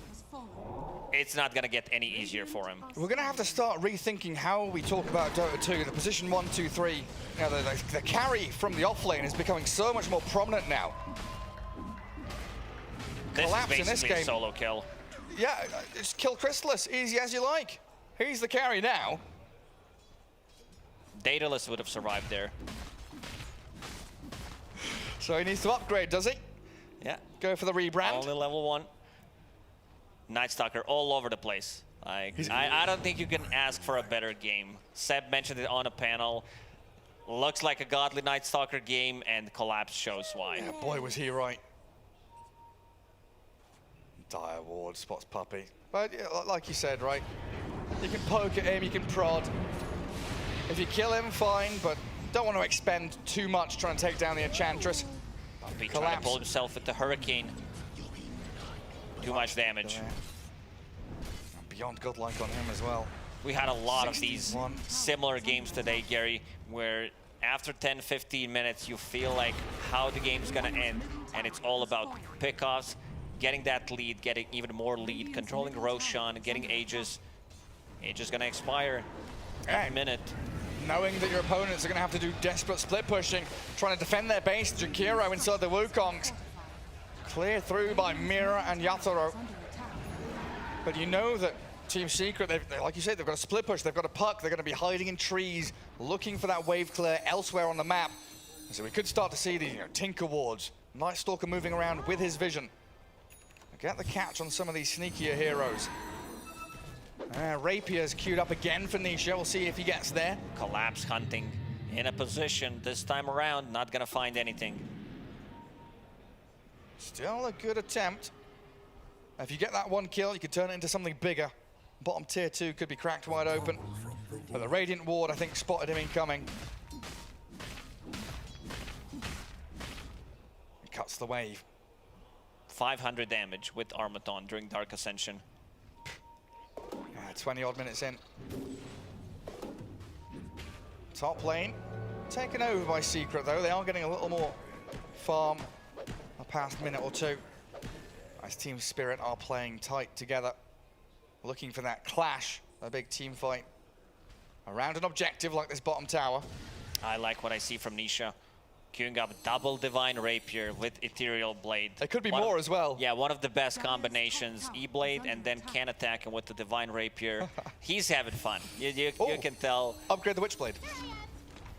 You can, yeah. But that's going to take another 45 minutes, if not an hour. That's time he doesn't have. Wukongs, catch on. Chrysalis, chain stunned. He gets the enrage out, but the Winter's Curse is there on Puppey. No one to hit into him, so just a remnant drag back from Toronto, Tokyo. Another pick into a potential for high ground push, but no, it's patient again from Spirit, just calmly waiting. Here is that split push from Secret. Cutting in behind waves as Spirit make their move. They know there's blood in the water here. The Sharks of Spirit getting up onto high ground, tier 3. Not that much tower damage from Spirit, so Yatoro needs to man up and go for the tower. Stand on top of the staircase. Tier 3 will be taken down. Collapse helps him out. Brings in that bonus damage. Secret, do you let this just fall? I'm going to TP back and start the defense. Range barracks sat at 37 health. Unhealable damage. That's true. Come back for round 2, finish it off. Now they will suffer. There's the systematic play, isn't it? Just topple the dominoes over. Go mid, go bot. But daytime comes. Night Stalker's worst enemy and a smoke from Secret. This is their big chance. Miposhka scouted, they know he's there. Gets Lincoln's put on him though. Protection, all about holding hands together and keeping an eye on everybody from the team, even position 5. He's the one holding gem, 5 sentry wards as well. Team Secret does have 1 observer ward, scouting things out near the outpost, and that's about it. Yeah, sneaky ward there. It's more than just the buddy system, isn't it? It's Team Spirit, a great read, knowing that Secret, one of their last chances there during daytime, is a 5-man smoke to connect into a team fight, so they stay as 5 together. Knowing no one is showing on the map, no one's split pushing. Don't give up any areas of that map over to Secret as we wait for Roshan, and when his timer is going to announce the respawn. 2 minutes. Quick little hop, skip, and a jump from Toronto, Tokyo to clear mid-wave. Yatoro will finish off Bloodthorn, so another layer of silence for Puck. Also great synergy with Wyvern's Curse. If they use it close to anyone, you know the target is dying.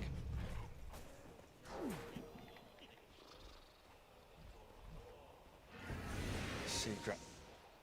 I can go and farm it. Yeah, another wave or 2 bottom if they realize Spirit are all planted up top lane. With Poshka, 8 sentry wards and a gem. This might be a bit too much. He's prepping for the end of the world. He's got that warehouse stocked up with tinned food. He's in a warding battle with Poppin Zayat, so I don't blame him. But hello, goodbye, say goodnight resolution. Collapse turns day to night. Zayat's being hunted now as well by the 2 of them. Toronto, Tokyo straight towards the Jakiro. And one by one they die again. There is a region rune for Toronto, Tokyo. Has a full BKB going into Lincoln's. Nisha. Oh, he's going to get caught. No, oh, they didn't see him there. Oh, they thought he jumped, but Nisha sneakily TP'd away. Clever boy. The Secret is wanting to try and hold on to what you've got. Grasping at straws a little bit. But they do have the potential with, with this Doom, with this Puck. Find a pick onto someone, but it can't be the Monkey. I don't think it can be the Night Stalker. You're going to aim towards your Void Spirits and your Wyverns. Stop those teamfight chaos creators from doing their job. Roshan is up in 10 seconds. Team Spirit will definitely go in, take it. There is no Dark Ascension for 60 seconds. Maybe they need to wait until that's back online. Secret needs to do something about it. They cannot allow Spirit to pick up both Aegis and the Shard. That's the signal of the end there, if they let them get that. And 1 minute 40 until night. Spirit in no rush. They can bide their time. They know they are so far ahead now. They're basically playing Secret's game against them. We saw this systematic play style. Keep the pressure up. Don't allow the split push. It's never comfortable for Secret, so they have to go. This is the move that they need to make, but they are already scouted. Immediately spotted in the pit. Crystal is still trying to go for this. Well, roll himself out there with the Earth Shock. Very low on mana. Has clarity to work with. It's going to be nighttime in a minute. 38 seconds on Dark Ascension duration, so in 20 seconds, full nighttime for another 5.5 minutes. Yeah, seems like it's go time. 5-man smoke. Here we go, Collapse. Pops the ulti, looking for the target. Jumps straight onto Rezo, Abyssal Blade, but he forced out the BKB. Gets the bash. He's gonna get the bash and the stun. Control on Rezo, he's done. Buys back straight off the bat. As Jakira launches damage in towards them, Miposhka dies. Will return with a buyback of his own, but Yatoro focuses the Enchantress and Collapse. He's 1v3ing. He's got the silence on Rezo. He's just pummeling him into the ground. Yatoro will join in as well, hunting the Doom down. Miposhka and Toronto focusing the puck. Nisha in trouble. He's done for too. And they call it's game over. Team Spirit with an absolute hammering of Team Secret. It felt like this game was over for over 20 minutes. They could not do anything. Collapse on a Night Stalker. I'll be honest, I don't think I've seen better Night Stalker performance. Ever. Maybe ever. Yeah, I'm not even lying. I'm not trying to hype this one up, but he was all over the place. He made Nisha's life miserable. I mean, we're all going to run out of superlatives for him. We've used flawless, spectacular, splendid, tremendous. Albo's going to have to get a thesaurus to try and figure out another word to explain. Yeah, absolutely. They will need to find some new words to try to figure out how to call Collapse, because not just in this game, but like the whole tournament, he's been overperforming. Beautiful stuff. I mean, from group stage, right, Team Spirit, the only team to have Secret's number, to take a game off them, and here proving that they are still worthy of the TI champion status. And this tournament, the top 3 teams, top 3 at TI last time, weren't they? That is correct. Yeah, repeating things. That means some of these teams are pretty stable. They know how to stay on top, but this also means that Team Secret, they're out of the tournament. They are going home with $425,000, which is pretty good money. Yeah, $500,000, and now we've got LGD up against Team Spirit, playing for $1.5 million in the grand final. And that's going to be a great one, isn't it? We've seen this patient play. The drafting style of both of these teams has been spot on. What are your expectations going into this, though, Lacoste? This is a BO3. If it was a BO5, I think we would see a lot more experimentation. We still might see, because both of these teams, they have variety of the heroes that they can play. As already said a couple of times, especially for PSG.LGD, that they can turn the switch and just play something completely different in Game 2, in Game 3, if necessary. They've been on point throughout this tournament as well. So two gigantic teams, TI10 grand finalists playing against each other. Yeah, they're all learning from each other as well, as I think we can pass it over to KP. Member of Team Spirit, the one, the only, is Toronto, Tokyo. That's the support we need. All right, first of all, congratulations on the win, bud. I've got to ask about the hair situation. We've seen your teammate do this before. Is this an experimentation before the major? You know, if this works, if you win this event, are you going bald for the major? Yeah, I changed the hair, as you see.